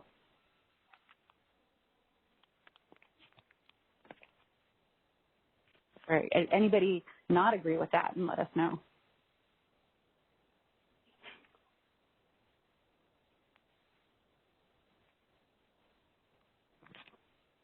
Okay, so I think that the difficult thing on our part is we won't be able to estimate what the response would be from that. So if you are able to quantify it, or if you've got it metered and you have an idea how much came off, if you're able to communicate that back in to us to say, hey, we were able to get some voluntary off, and here's an estimate on how much we think we came off. And do we, Larry and Shane, do we want that communication coming back into the shift manager or the gen desk? I think either way is okay. Just, yeah, estimate of how much we're going to get is, you know, just a rough estimate is all we really need. But, yeah, I don't think it really matters. I guess the shift manager would be the appropriate person to call.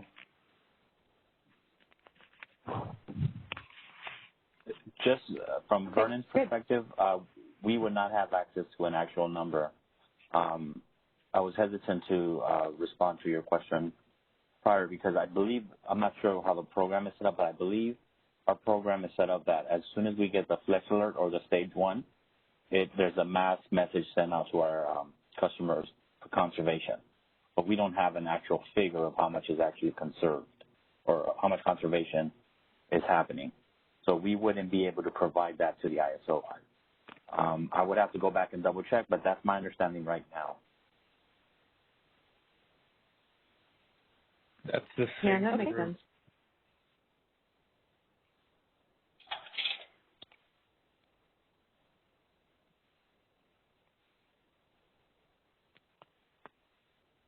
Okay, good. Do you want to move on to stage 2?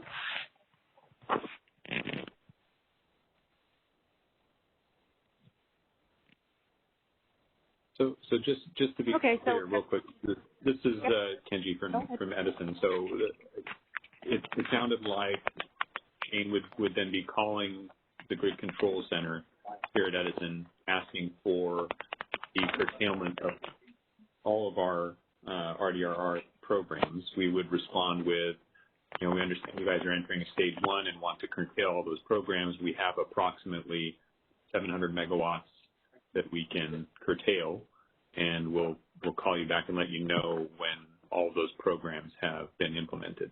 Is that kind of what you're looking for as far as the tabletop is concerned? Correct. Is that the appropriate exchange? Yeah, the only thing and this is kind of back into those buckets, but if it's actually RDRR that's bid into the market, that's participated. So in the past, we had done it the way you just described, Kenji, where we made the phone call first, and it causes a lot of market impacts and settlement impacts. So for the RDRR programs, we try to dispatch them through the market and make phone calls to, you know, for more like awareness. Hey, so, you know, I've enabled or I've dispatched these through the market, so the marketers will get those signals. If it's the voluntary programs outside of RDR, that's when we would make the phone call. So, and that's where it gets difficult because each entity calls them different things, and that's where it's important for us to make sure we're on the same page. But if it's for the resources that are bid in as the RDR resources, we should be initiating them through the market and dispatcher, unless there's some kind of problem with the market software, then making the phone calls afterward. Okay, understood. So assuming those programs that would get a signal from the ISO market via ADS have already been implemented, and you'd be notifying us of that, and then there's an additional phone call for any other programs that have to be manually called up by our dispatchers, then I would say that that's probably an additional about 400 megawatts, maybe 500 megawatts that we have on offer that we would then be able to dispatch within 15 to 30 minutes and let you know once we trend those and they come off. Yes, exactly. Okay. Perfect. That's all I had, Tricia. Thanks. Okay, good. All right, so the stage 2 is, again, same numbers as we predicted, no change in conditions. We just know that we're going to be short, and at this point, we will make sure that the system operators start canvassing the UDC MSS entities, and of course including the participating transmission owners for what kind of firm load can be counted as contingency reserves. I know from the conversations with non-PTO entities, I know that you guys don't have SCADA-enabled loads like that, so this conversations will be happening between the PTOs that have that ability and the California ISO. Here is the special note for the interruptible loads that we know City of Vernon has under their control, and it's up to 12.5 megawatts. And there are limitations of how many times can we call on it and all that good stuff, but in general, we assume that these 12.5 megawatts will be available for us once ISO declares stage 2. And from the conversations, we understand that you guys will need probably an hour notice. We think that it is best to handle for the City of Vernon interruptible load removal, better to handle in a phone call between CalISO and City of Vernon, where CalISO will tell you at what time we prefer to get that load off, and obviously we can give you enough time to make this happen. So, Shane, would you like to practice with City of Vernon this one first, and then we can go to other conversations?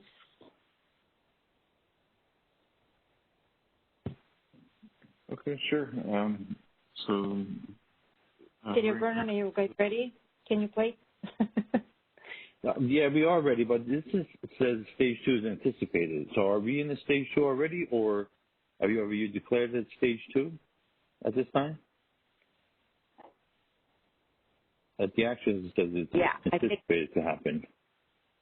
Yeah, I think it's anticipated, but so it would be like this note's like a 1 hour probability notice. So we would try, like, if we look at the chart at the top, so we're expecting a deficiency of 500 megawatts at outrunning 18, so starting at 1700. So the timeline here is it's 1545. So we would try, if possible, to give that 1 hour notice at this point. That way we could have that 12.5 megawatts less load roughly an hour from now. So you expect the stage 2 alert to be activated at 1645 at this point? Right. Yeah, roughly. And things move quickly on the floor, and we do our best to forecast this stuff, but sometimes we'll run through the phone call real quick for the comm thing. Okay. This is Shane, ring. This is Shane Hugg at the California ISO Shift Manager Desk, calling City of Vernon. This is Edwin Ochoa from the City of Vernon. Go ahead. Okay, the ISO is anticipating a stage 2 emergency approximately 16:45. Current time is 15:45, and we're issuing a 1 hour notice for the 12.5 megawatts of interruptible load that Vernon Control Center has available. Got it. I understand you're entering a stage 2 alert. It is 15:45, and you're expecting the 12.5 megawatt interruptible load at 16:45. That's correct. And roughly how long would that load be able to remain offline for?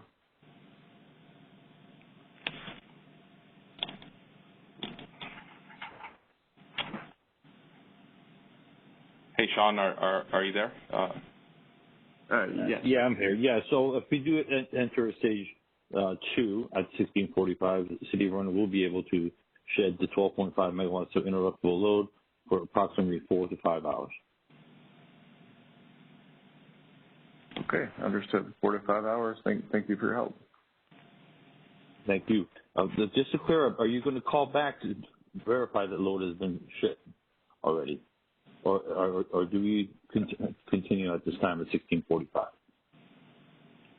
Oh, thank you for clarifying. Yeah, the ISO expects, so based on this phone call, we expect the load will be curtailed without a follow-up phone call at 16:45 and remain offline for 4 to 5 hours.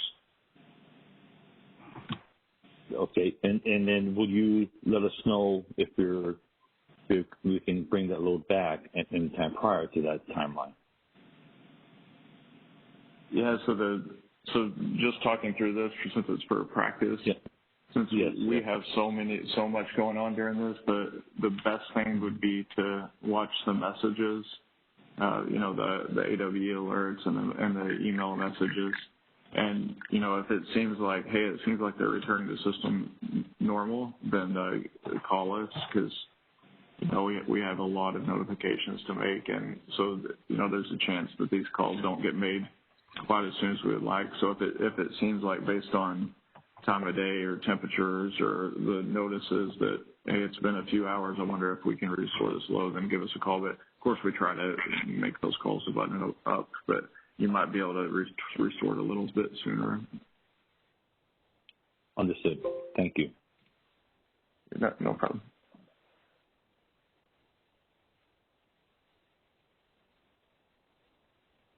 All right. Okay, thank you so much. So, I'm sorry, this is Efren again with the City of Vernon. Just want to make sure that we're on the same don't page be sorry. That's why we're here. So, we will not restore load until we hear directly from the ISO return back.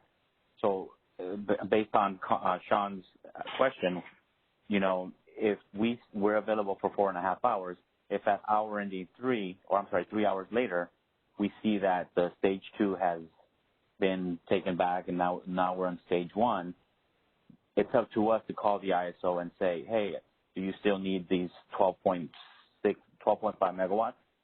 And at that point, the ISO will instruct us. But we will not move on restoring this load until the ISO gives us direction to do that. Correct. That's right. Yeah, and we would, hopefully we make that call before you call us, but I was just trying to elaborate that, that's all correct. And that's perfect. I just want to make sure that our guys that are on the phone too are clear, and that we will not be restoring any load until we hear back from the ISO. Specifically, if we're reaching that 4 or 5 hour range, we will be calling you and letting you know, hey, my time limit's almost up. How do you want us to proceed? That's perfect. Okay. Thank you. Yeah, great. Yeah, great clarification. Yes, thank you. And I did make a note for the internal operator training that we'll be having shortly to run through this scenario, and we will make sure that we talk to our operators about this specific situation too. And just for consistency, also, it's 12.65, 12.65, not 12.5, and just so that we're consistent with our contract, and you guys are aware of what the actual value or number is. Thank you. Yeah, I thought that I took it straight from the contract, but maybe you're right. It's in 12.6.5. Thank you. I'll make a note of that.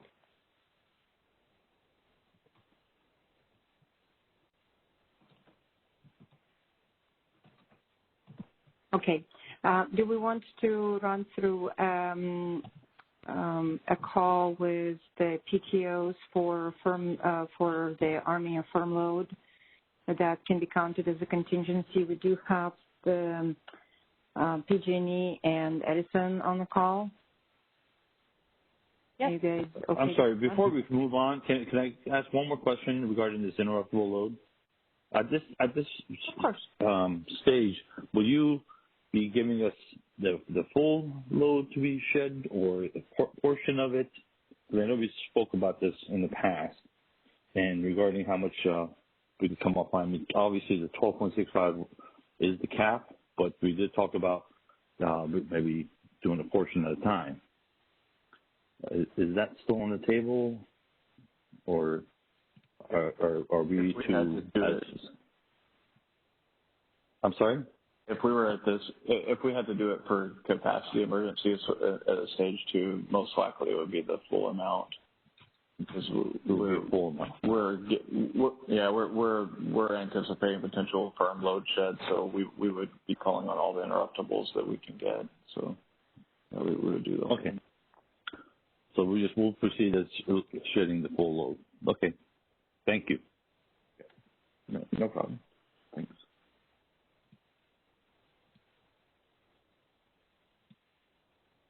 Okay, great.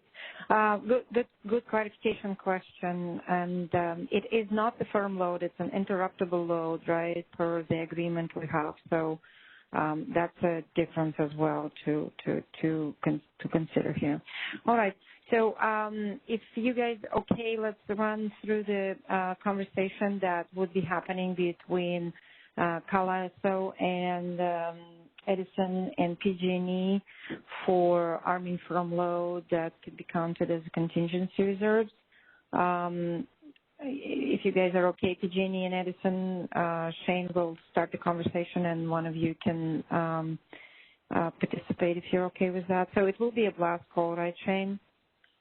We'll call all 3 PTOs to make sure that we have them all on the same call talking to them about that, right? Okay. Yeah, this was new for this summer, but I think last year that they called it individually, but yeah, we could do a blast call. Okay, ring. This is a blast call for SE, PG&E, and San Diego.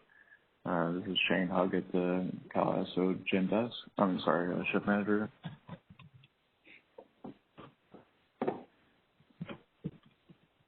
So this is how it is. Start with SC. Okay, so we'll start with Southern California Edison with Kenji. But Kenji, we're in a stage 2 emergency, and at this point, we're having to dispatch our non-spinning reserves to maintain ACE. So at this point, we need to procure some firm load that's available to be shed within 10 minutes to count as reserves. So the first question I would ask is, how many megawatts do you have available well, we'll start out. We're looking for, do you have 500 megawatts of firm load that you can shed within 10 minutes if called? Yes, absolutely. So understand that you are entering or in a stage 2. You are running out of non-spin reserves. You need firm load shed commitments, and you're looking for 500 megawatts of firm load to be shed. We can absolutely do that within 10 minutes. Okay, that's all correct. And just to clarify, we're not requesting any firm load to be shed at this time. We just want to make sure that it's available within 10 minutes of another phone call if we had to call on it. So as of 14:57, I'm going to assign 500 megawatts of non-spinning reserve for Edison's firm load shed. So we're going to enter that in the EMS calculator, and you'll be available to shed that load within 10 minutes. understand that at 14:57, Edison's committed 500 megawatts for firm loan shed within 10 minutes of an ISO phone call to do so. We are standing by. That's all correct. And you want me to do all three, Olga, or any feedback on that call? Yeah, I think that we only have PG&E and Edison today, so if PG&E can participate in this conversation, I think that would be beneficial. Okay. So, PG&E, are you there? It's Bellflower, PG&E. Okay, Bellflower, this is Shane Hug at the ISO Shift Manager desk. At this time, due to our Stage 2 capacity emergency, we need to procure out-of-market non-spinning reserve. I'm requesting 400 megawatts of PG&E load that can be shed within 10 minutes of another phone call. To be clear, I'm not requesting to shed load at this time, but we need to procure load that we can count as reserves. Do you have 400 megawatts available? I absolutely do have 400 megawatts available. Actually, I believe the rounded off version in real life is going to be 500 megawatts for us because we have two 250 megawatt load blocks.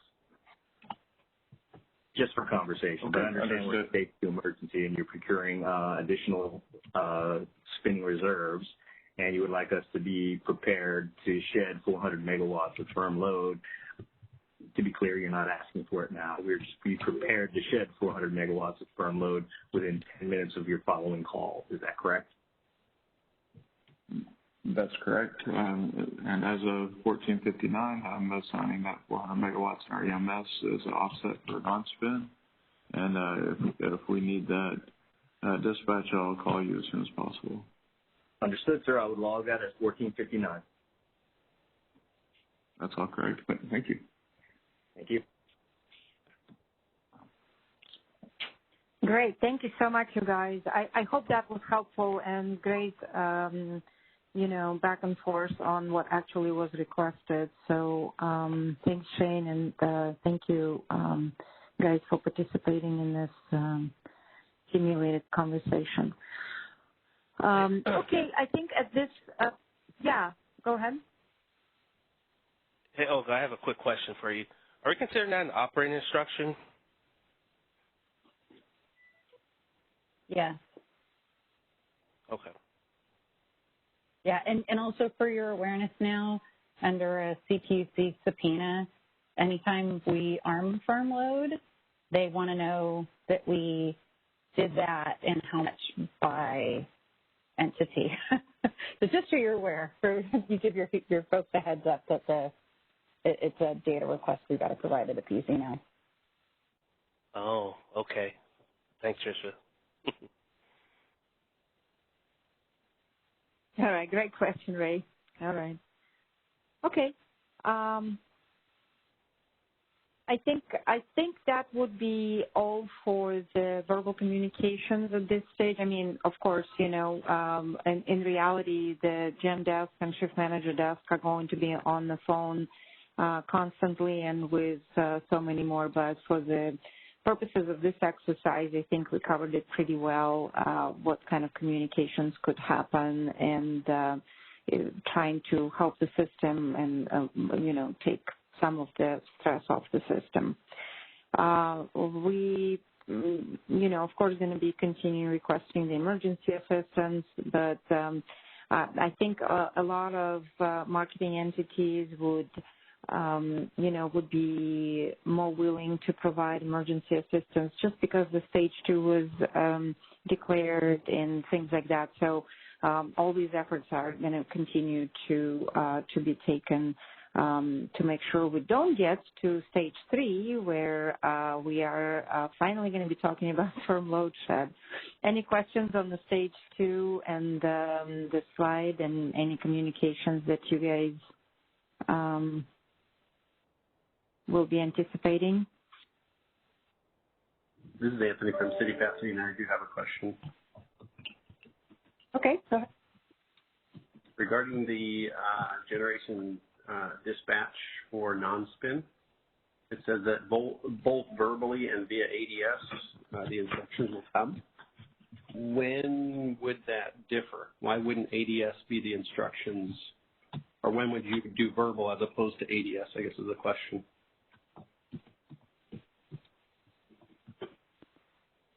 So great question. I will let Shane answer this. Yeah. Thanks, Shane. Oh, okay. Yeah, no problem. So this is a little bit of a generic action comment, but depending, like the instruction that we just gave to assign non-spin to load, that's strictly just a log and an offset in our EMS. But when we're saying, like in this line, verbally and via ADS dispatch all available non-spin, really, if it's non-spinning reserves that's procured through the market through our normal process, and we're at this point we've ran out of all energy bids, all our generators that are just normally being dispatched are at the top, and we have to start flagging in reserves to be dispatched. So we do that through the market software. We start activate them to where the market can dispatch them. Usually we hold those out where it skips them. So we start flagging these reserve units in so where it'll be dispatched up to the top because we're going to be infeasible when we don't have anything else. But on top of that, we'll also call the scheduling coordinators because usually they don't expect that the unit carrying non-spin will be started unless there's a contingency. So we'll follow those up with phone calls.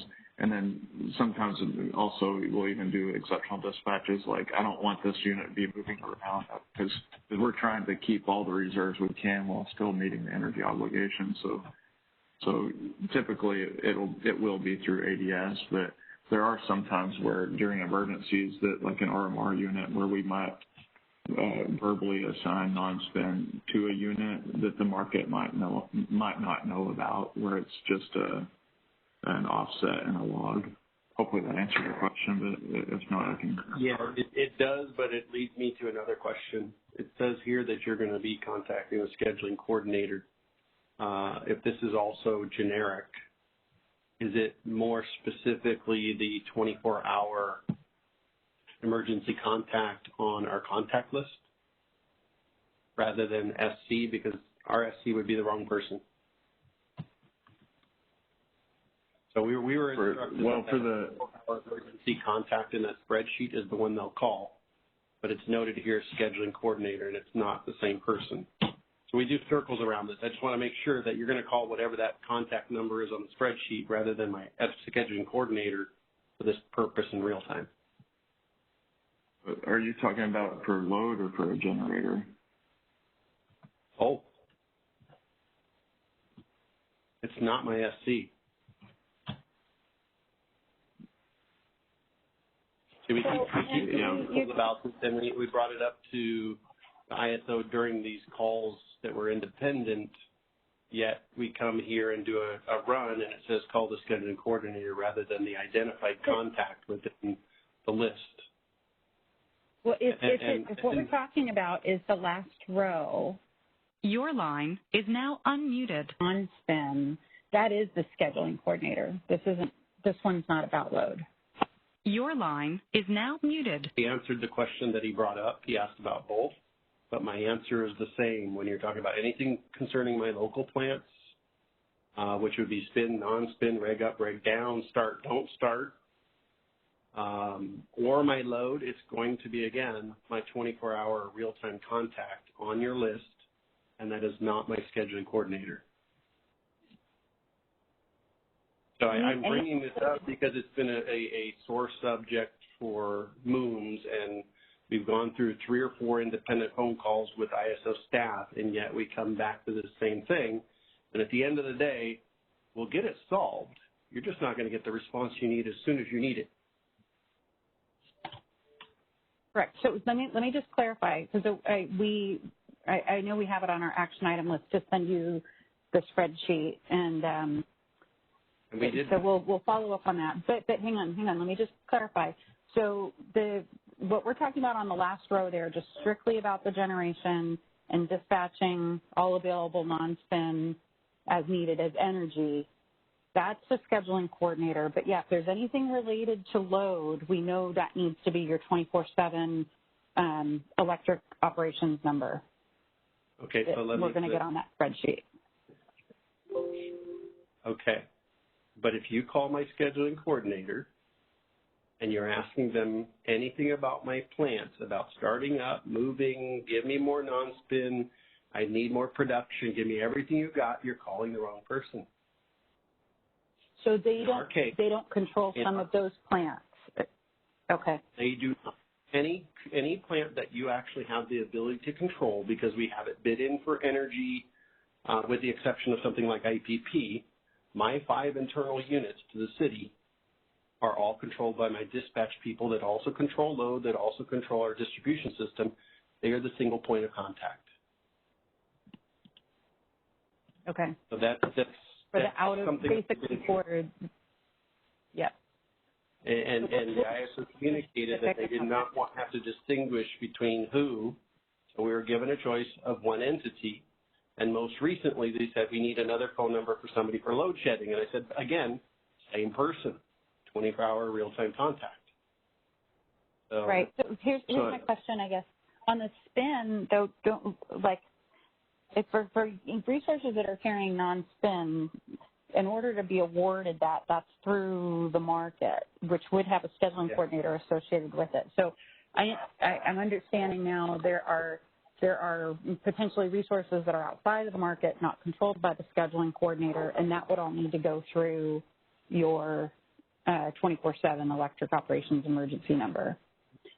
No, that's correct? Not correct. That is not correct. That's not correct. Okay. That is not correct. Anything that goes through ADS does not go through my scheduling coordinator. That's the easiest way for me to distinguish that to you. And I've got 5 local plants, 200 megawatts of capacity, that do not go through RSC. It's through ADS, and the phone numbers that are given to the ISO when they're talking about those particular facilities are, in fact, the same person for load, the same person for our dispatch center that controls the distribution system, as well as the person you'll call if you say shed load. Is this the same contact that we should be calling? Is this the same person that enters the OMS information for the outage information for these units? No. That's the scheduling coordinator, correct? Well, Pasadena is its own scheduling coordinator. We have outsourced some of our real-time functions, specifically the management of outages and tags and schedules, to ACES Power Marketing. So if it's anything unrelated to our physical plants, if you're talking about increasing my load or giving you a load number, yeah, you can call them. But if you're talking about shed load, move load, what's going on with load, it's not them. So there's this lack of understanding that not every entity behaves as you guys think they do, that the scheduling coordinator handles everything. So we run into these problems. Okay, let me, you guys, there's a lot of people, hang on. You're correct. We clearly don't have an understanding of exactly, and we had a previous conversation, and I think the ISO staff didn't understand it fully. Well, let's take this offline so we can have a very good in-depth conversation, because I think there are some gaps here. We should, and I would appreciate we need to talk some more. Think of the context that there could be others in a very similar situation. So you might want to ask, is anybody else in that situation right now, and take theirs offline too, because it's critical that you guys do know if there are others like us that you may be calling the wrong people. And what we're just trying to emphasize is get the right number for your purpose so you can get what you need as soon as you need it. So I'm happy to take it offline. Again, I'm Anthony Diaculo. Yeah. You can contact me, and I'll be happy to continue the conversation. Yeah, Anthony, it's Ginger. So let me, and I think Shane's kind of lead these conversations, and he might have some good thoughts as well. So I think we need to pull in a couple more of our operations folks to talk through some of these other scenarios with you, because obviously we didn't have him on those first calls. So I will get something scheduled for us. But to Anthony's point, if there's anybody else that kind of has some uniquenesses, please let us know. Thank you. I look forward to hearing from you.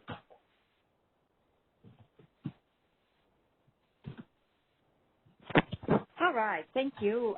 So we can move, unless anybody else has any more questions for stage 2. And I did take some notes and some clarifications we have to make. This is Sean from Grand again. Regarding the last line there that you'll be calling on non-spin, we do have a non-spin generator resource, and we ran into this issue last year regarding that's a use limited resource, and it's registered as a use limited resource. But we did have this issue of meeting that use limit on the hourly basis last year. Have you resolved it, or has there been any kind of resolution on how we're going to handle going over on this use limited resources? For example, if you could only run maybe 4 or 5 hours, and we're getting close to that timeline already, and you're just starting to come into a stage 2 or stage 3, how do we go about getting the approval to go beyond our use limited timeline? Are you thinking like use limited because of like air quality board type restrictions, exactly, things like that? So we have been talking with the CEC about getting their help for coordination out with the various air quality boards. And also the other thing we've been talking about is some resources on the system. It's not enough to have, let's say, the governor's order in order to relieve some of those limitations. They really want the Department of Energy, like 202 order as well, or whatever, or they'll only want the Department of Energy order. So we're trying to sort that list out right now. And I got to think. I'm going to make a note on this to see if your resource pops up on that list, and because we're kind of developing a list behind the scenes on if we need to start freeing up limitations, which resources are going to need which relief. So yeah, I'll put that down, Vernon. Okay, thank you. Well, last year, I think finally when we got the approval from the governor's office, we did get we were able to continue running the unit, but that was a lot of red tape before we got there. So I was hoping by the time we got to this stage that we would already have that approval. If you want the megawatts to continue, we would definitely need some kind of clarification.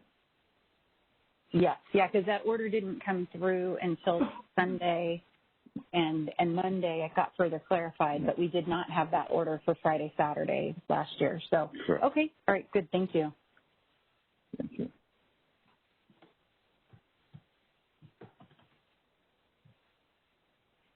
All right, great question. Thank you. We can go to the next slide to discuss the stage 3. So if we're still short and deficient in, getting into the hourly forecast for the energy, and despite of all the actions everyone took in previous hours, we can find ourselves in a situation where we do not have enough energy to serve firm load. And in this situation, you all know that reliability of the system is paramount, and we will need to start giving orders on the firm load shed. That's where all UDC MSS entities will be added to the blast call, and we can practice this part where California ISO will be giving operating instructions to each individual entity to shed firm load as it is based on the firm load calculator. So if we can jump right into it, Shane, would you please run that call, and I think that we can pretend that's a blast call to all UD CMSS entities, including PTOs, and we can go through the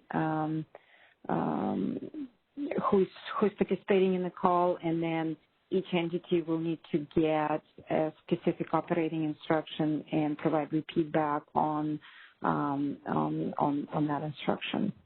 Does that sound good? Sounds good. Can we put the slide up with the? Oh, thank you. Yeah, perfect. And all these numbers are in line with the 2021 data that is in front of system operators, and we, according to the scenario, are short 500 megawatts, and the percentages are based on last year's peak loads that was communicated to all of you guys. So hopefully these percentages are not something of a surprise. And Shane, it's all yours. Thank you. Okay, no problem. Okay, so this is Shane Hugg, Shift Manager of the Cal ISO. We're going to do a roll call for the last call. I'm just going to run through, make sure everyone's on the call. Once we complete the roll call, we'll start with the largest entity first, and I'll give you the megawatt amount of firm load that we'll be requesting to shed. All of our available energy has been dispatched, and we're now dispatching reserves to meet demand.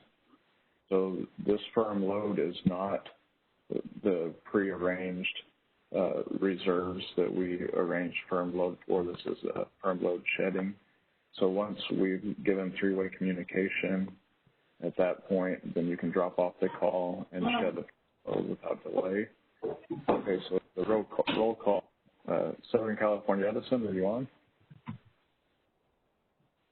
This is Ishikawa, the Southern California Edison. We're here. Okay. PG&E, are you there? This is Bellflower PG&E, present. Okay. San Diego. San Diego is not present, so we can skip them for the operating instructions, Shane. Thank you. Okay, no problem. NCPA.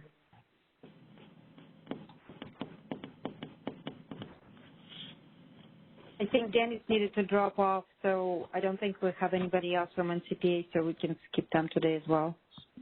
Skip them, okay. So Riverside? Yeah, we're present. Okay. Present. Time?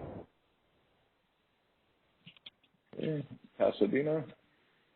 Pasadena's present. Vernon? Vernon is present. Okay, VEA? We can skip VEA, Shane. Thank you. Okay.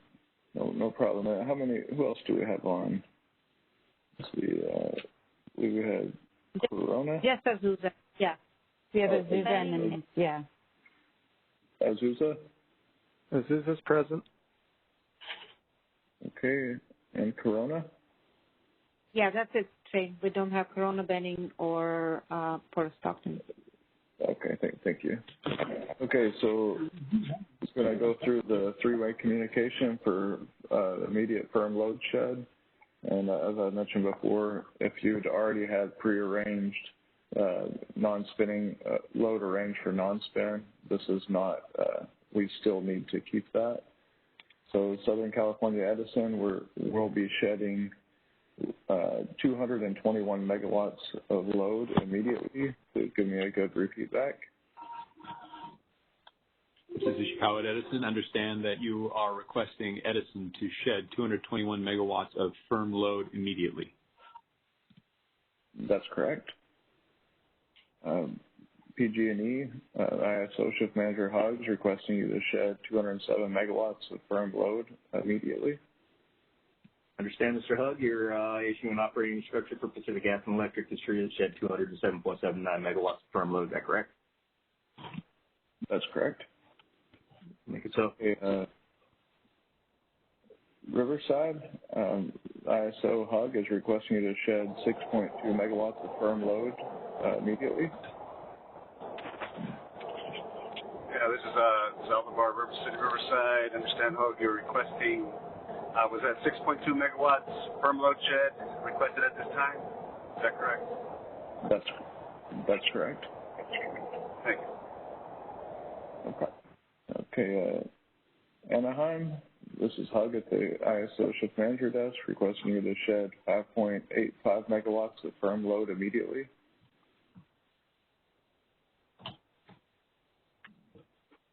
I'll pick it up for Ben. This is Eldon at Anaheim. I understand that we are to shed 5.85 megawatts of firm load immediately. That's correct. Thank you. Okay, Pasadena, this is Hug at the CAISO shift manager desk requesting you to shed 3.05 megawatts of firm load immediately. I understand Pasadena is requested by CAISO to shed 3.05 megawatts immediately. That's correct. City of Vernon, this is Hug at the ISO shift manager desk requesting you to shed 1.6 megawatts of firm load immediately. This is Edwin, City of Vernon. I understand California ISO is requesting 1.6 megawatt firm load shed immediately. That's correct. And VEA, this is Hug at the CAISO shift manager desk requesting you to shed 1.5 megawatts of firm load immediately. Darren on the call. We'll have to go chase that down. So. Oh, so sorry. I forgot. I couldn't remember for sure. Okay, I think the last one then is Zuza. This is Hug at the CAISO shift manager desk requesting you to shed 0.75 megawatts of firm load immediately. Is this a confirmed ISO order to shed 0.75 megawatts immediately? Thank you. That's all correct. And I would have should have said at the beginning of the call, but this load should all remain offline until instructed by the ISO shift manager. That concludes the blast call. Okay, very good. Yes, and good clarification, Shane, about the restoration will be a separate call, and then we'll let everyone know when to stop that.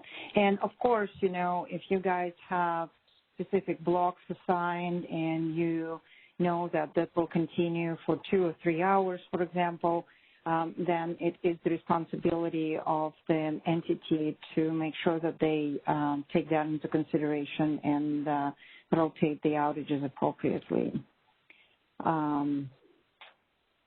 Any more questions or comments on stage 3? This is Ephraim with Vernon. I do have a question. If the number changes from hour to hour, so in other words, it increases to 600, I'm assuming there's another blast call letting us know that there's an additional shedding or amount to be shed, right? That's correct. Absolutely. Great question. Yes. And we know that depending on the resource availability, so what triggered and really pushed us over the edge last year for the August load shed was the sudden, loss of wind generation. So the forecast was different, and it was very quick turn of event as usually happens on the system. But yeah, if we're projecting for the next hour 500, but then we lose a resource, of course, or something else happens, the numbers could change. But then, yeah, it will be an additional operating instruction. Great question. Any other comments, questions on stage 3? That will obviously go the same as if you gained some generation, right? So you also get a call to back up, to lower the limits. It will go both ways, sure. If you're only short 400 megawatts now, you will get a call or no? Yeah, we won't get a call until it was over. And what we don't want to do, what we try to avoid doing is saying, okay, you can restore X amount of your load, and then us make a mistake, or like Olga alluded to, the wind changes. We want to be reasonably confident when we make the decisions to start restoring load, and like backing out of it, that we're not going to have to say, whoops, we shouldn't have done that yet. So in general, we try to, we want to get the load on as soon as we can, of course, but we do try to act conservative in that we don't want to, we don't want to have to call you back and say, hey, we need you to do it again. So that would be bad for everyone. Okay, thank you. No problem. Perfect. Yeah, that makes sense. Thanks, Shane, for clarification. All right, we can move to the next slide, please.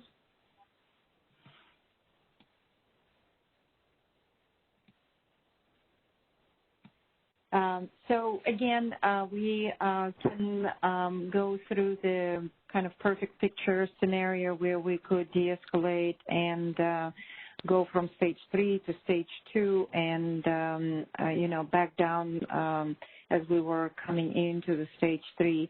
But usually you all know that most of the time, and like Shane said, for conservative operations, we probably would be jumping from stage 3 to maybe a warning or even, completely getting out, just depending on what's happening and what's happening to the load and to the weather and all those things together.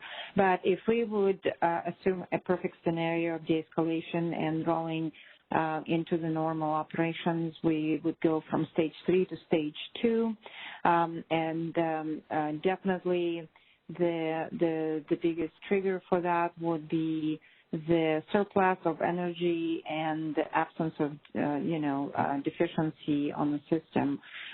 So that would come either as the load comes off the system or we gain some imports or whatever the situation might be. As we just talked about it, the blast call will happen to UDC MSS entities to restore their load. And that will be a kind of in-person operating instruction type call. So, Shane, can we do this again, please? I know it's a lot of fun to practice that. So if you guys don't mind, let's just do this again. We're here for making sure that we practice through these exercises to ensure confidence and, so if you guys don't mind, let's do the return to normal in terms of restoration of firm load last call again. All right. Shane, sure. Please go ahead. Yeah, so we do not have San Diego, VA, Benning, Corona, City of Port of Stockton. If we can come back to the slide with the entities' names, please, for the firm load shed. So Shane has it in front of him.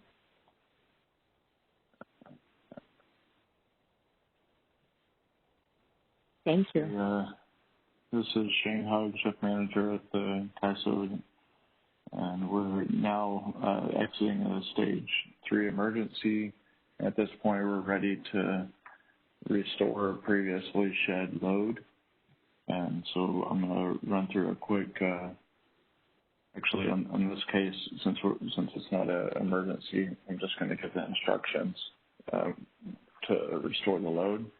So we'll start with Southern California Edison. At this time, you have permission at 1531 to restore the previously shed 221 megawatts of firm load. Right, this is Each Power at Edison. Understand that Edison has permission to restore 221 megawatts of firm load at 1531. That's correct. PG&E, you have permission to restore previously shed 207.79 megawatts of firm load. I understand, Mr. Hugg, at this time, 1532, PG&E has permission to restore 207 megawatts of firm load that has been previously shed. Is that correct? That's correct. Thank you. Riverside, you have, no problem, thank you. Riverside, you have permission to restore 6.2 megawatts of previously shed firm load. Yeah, Mr. Hogue, this is Aldebar. I understand at this time we do have permission to restore previously shed 6.2 megawatts of load, and that's at time 1532. Is that correct?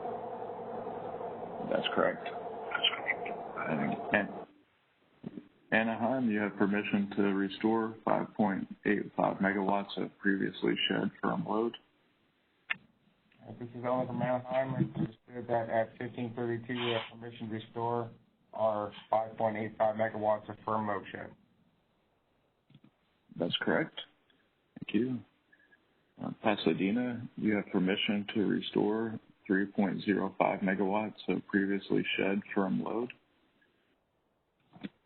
Stand for Pasadena understands we have permission from CAISO to restore 3.05 megawatt.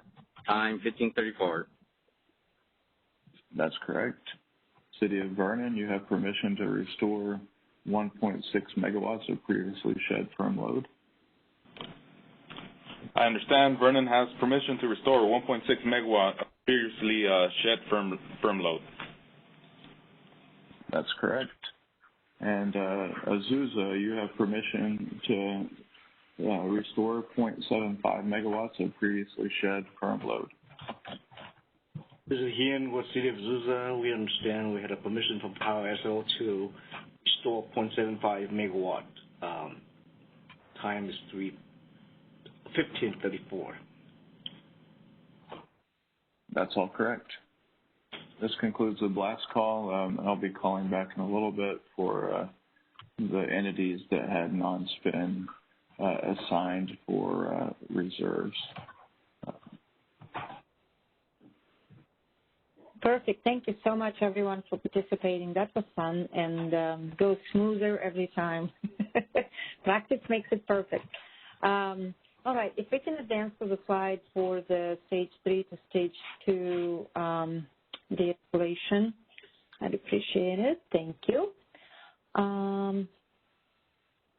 I think that is the kind of the biggest right in rolling out of stage 3. That would be the most important step, right? That we kind of coordinate coming back to normal and not really overshoot and make sure that it's not going to destabilize the system, right? So the shift managers and reliability coordinator are going to be talking, and I guess the messaging, either automated cancellation for AWE events or manual cancellations are also going to be happening at this stage, depending on the timing on when it happens. Right, Shane? So do you have anything else for the de-escalation from your point of view? I think you covered it. As we're doing it as quickly as we can whenever we're confident that we're not going to have to backtrack, when we're, reasonably confident that we won't have to backtrack.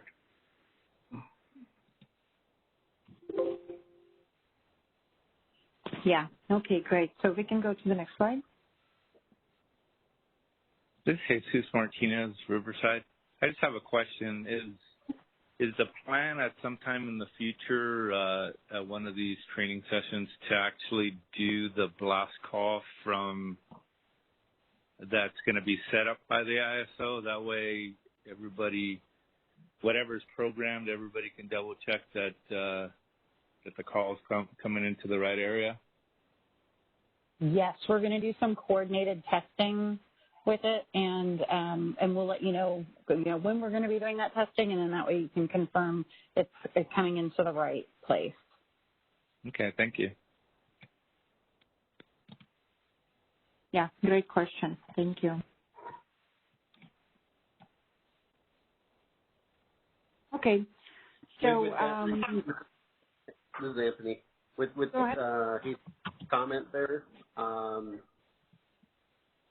can you please make sure when you communicate what you're doing that it gets to people like myself? Because if you start making phone calls, people might, oh, it's the ISO. Okay, yeah, you got the right number. They may not even know what you're doing.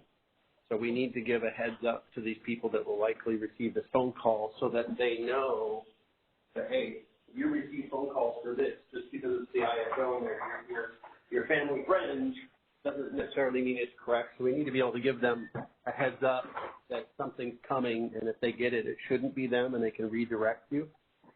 So I think the people you have on this meeting notice are the ones that you're giving the heads up, because I got to disseminate that to an outside party and probably more than a handful of internal parties that might receive the call because they're on the contact list for something else. Yeah, that makes sense. We will definitely do that. Perfect. Thank you. All right. Sounds good. Thank you. That was good clarification.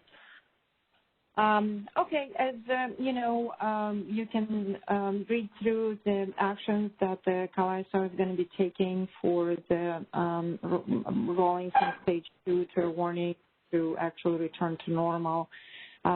Same general sentiment remains, right? We want to do it as quickly as possible, but in a conservative manner, so we don't have to call you guys back and redo any of the work that's already been done. But I think once the forecast and the lows are coming down, usually it's pretty apparent that the situation gets better. So hopefully there is no major other things that relate to transmission or unit availability and stuff like that. So as usual, remember that we can always jump back and forth and go in and out of those stages and steps. And it's not because we like it, it's because it is depending on the system conditions and always changing, as you all guys know. Okay. So the interruptible load restorations, I see another note that we have here that we're going to have a blast call. I think this is where we specifically will tell Vernon, right, to restore the load that they had, and the PTOs as well. Is that correct, Tricia, for this slide? Correct. Yeah, because that corresponds with the stage 2. So when we no longer, in order to get out of the stage 2, we need to be able to sustain our contingency reserves. So yeah, we would stop arming the firm load, and then we'd instruct Vernon, you can bring that interruptible back.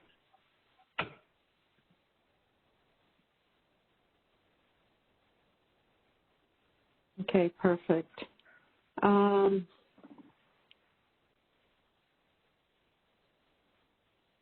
Okay, any questions on the rolling back to and returning to normal operations? Is it safe to say Vernon is okay to return its interruptible load if we get a stage 1 alert and we have not been called yet? To restore interruptible load? Shane, would you guys want a phone call from them to say, hey, we see, you've gone back to a stage 1 or you've gone back to a warning? We're going to proceed with restoring that interruptible load now, just so we make sure we get it noted on our side that got closed out, right? Yeah, exactly. I'm sure it won't be any kind of reliability reason, but just for to button it up, just give us a heads up first so we can know that, like Tricia said. But normally we will be getting a call before we actually went into stage 1. Okay. Yeah, thank you. No problem. Any questions from the PTOs from Edison or PG&E on return to normal? Do you guys have any specific concerns about this? And it might not be going to stage 1, right? It might be just a cancellation of stage 2 or stage 3, whatever the latest one was. And if there's no other one. But something to keep in mind, too, if it's a multi-day event, right, the specific stage could stay in for several days. Communications about periodic email updates that you guys are going to be receiving might be saying that, okay, we made it through today, with or without load shed, but tomorrow looks like this, right? And it could be either the same or worse or better, right? So depending on, again, on the situation. So something to keep in mind that Return to normal might be just for that specific day or for several hours before the next day rolls in and we again have problems.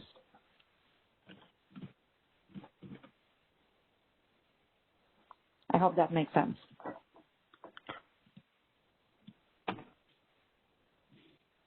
Okay. So do we have any more content here? Can we click to the next slide?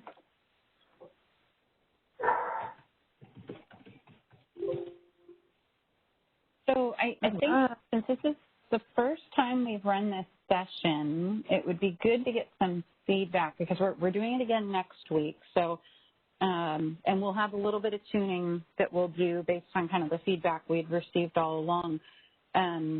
If any of you have additional people from your organization that would be able to attend next week where you think that they would get value out of this, we definitely welcome to send additional people next week. And I know we're hoping to catch some of the entities that weren't able to attend it all this week. So otherwise, I think we'd want to, at this point, just kind of open it up and see what additional kind of comments or questions you have. This is Jesus Martinez. I have one comment. So earlier on when stage 1 was called, that's when Riverside would have called for conservation and called for our voluntary partners to shed load or move their load around. The assumption is that once we are past or below stage 1, that they're going to be able to go back. But just to let you know, our program just goes till 2200, and so we don't actually call them back and tell them to that things have gotten better. So once it's initiated with the stage 1, they're supposed to conserve until 2200 hours. Okay, that's good to know. I would hope that by 2200 hours we're out of whatever issues are happening, but I hope so too. All right, thanks. It'll be a long night. Sorry, this is Efren with Vernon. Will this presentation be available, or is this being recorded for those control room operators that will not be available next week or this week? So yes, we are recording it, and we will also send the presentation. Could you provide us a link to the video so that we can share it with those that will not be able to attend? This is Jimmy. Yes. Once we get the link, usually within a couple of business days, we'll be sure to send it out. Great. Thank you. So there won't be any future training for the system operators. I thought there was going to be some training similar to so this. we have we have one more session like this for next week, but we are also willing to do additional sessions if we can work out the schedules to get more of your system operators in. Okay. Yeah, I think that would be great. I don't know about how the other utilities feel, but I think that'd be great. Okay, good. And who are you with? You're Oscar, right? Correct. City of Riverside. Sorry about that. That's okay. No, that's okay. It's good to know. This is Belfar with Pacific Gas and Electric. I'm assuming that you're going to send the copy of this video to our training coordinator, Steve Collins, who was on the invite, but he was not able to make this session. But that way he can promulgate it out, as we have many operators that need to have this training. Yes, that was the contact we had, right? Tammy. Perfect. Was Steve Collins. Perfect. Thank you. Yeah.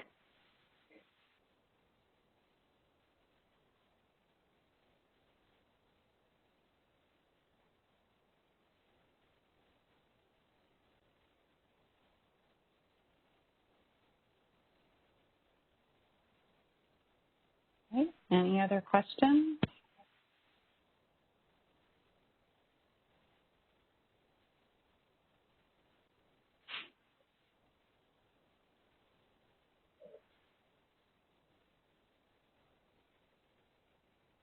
Okay. Well, hearing nothing else, Jimmy, I think we can close out.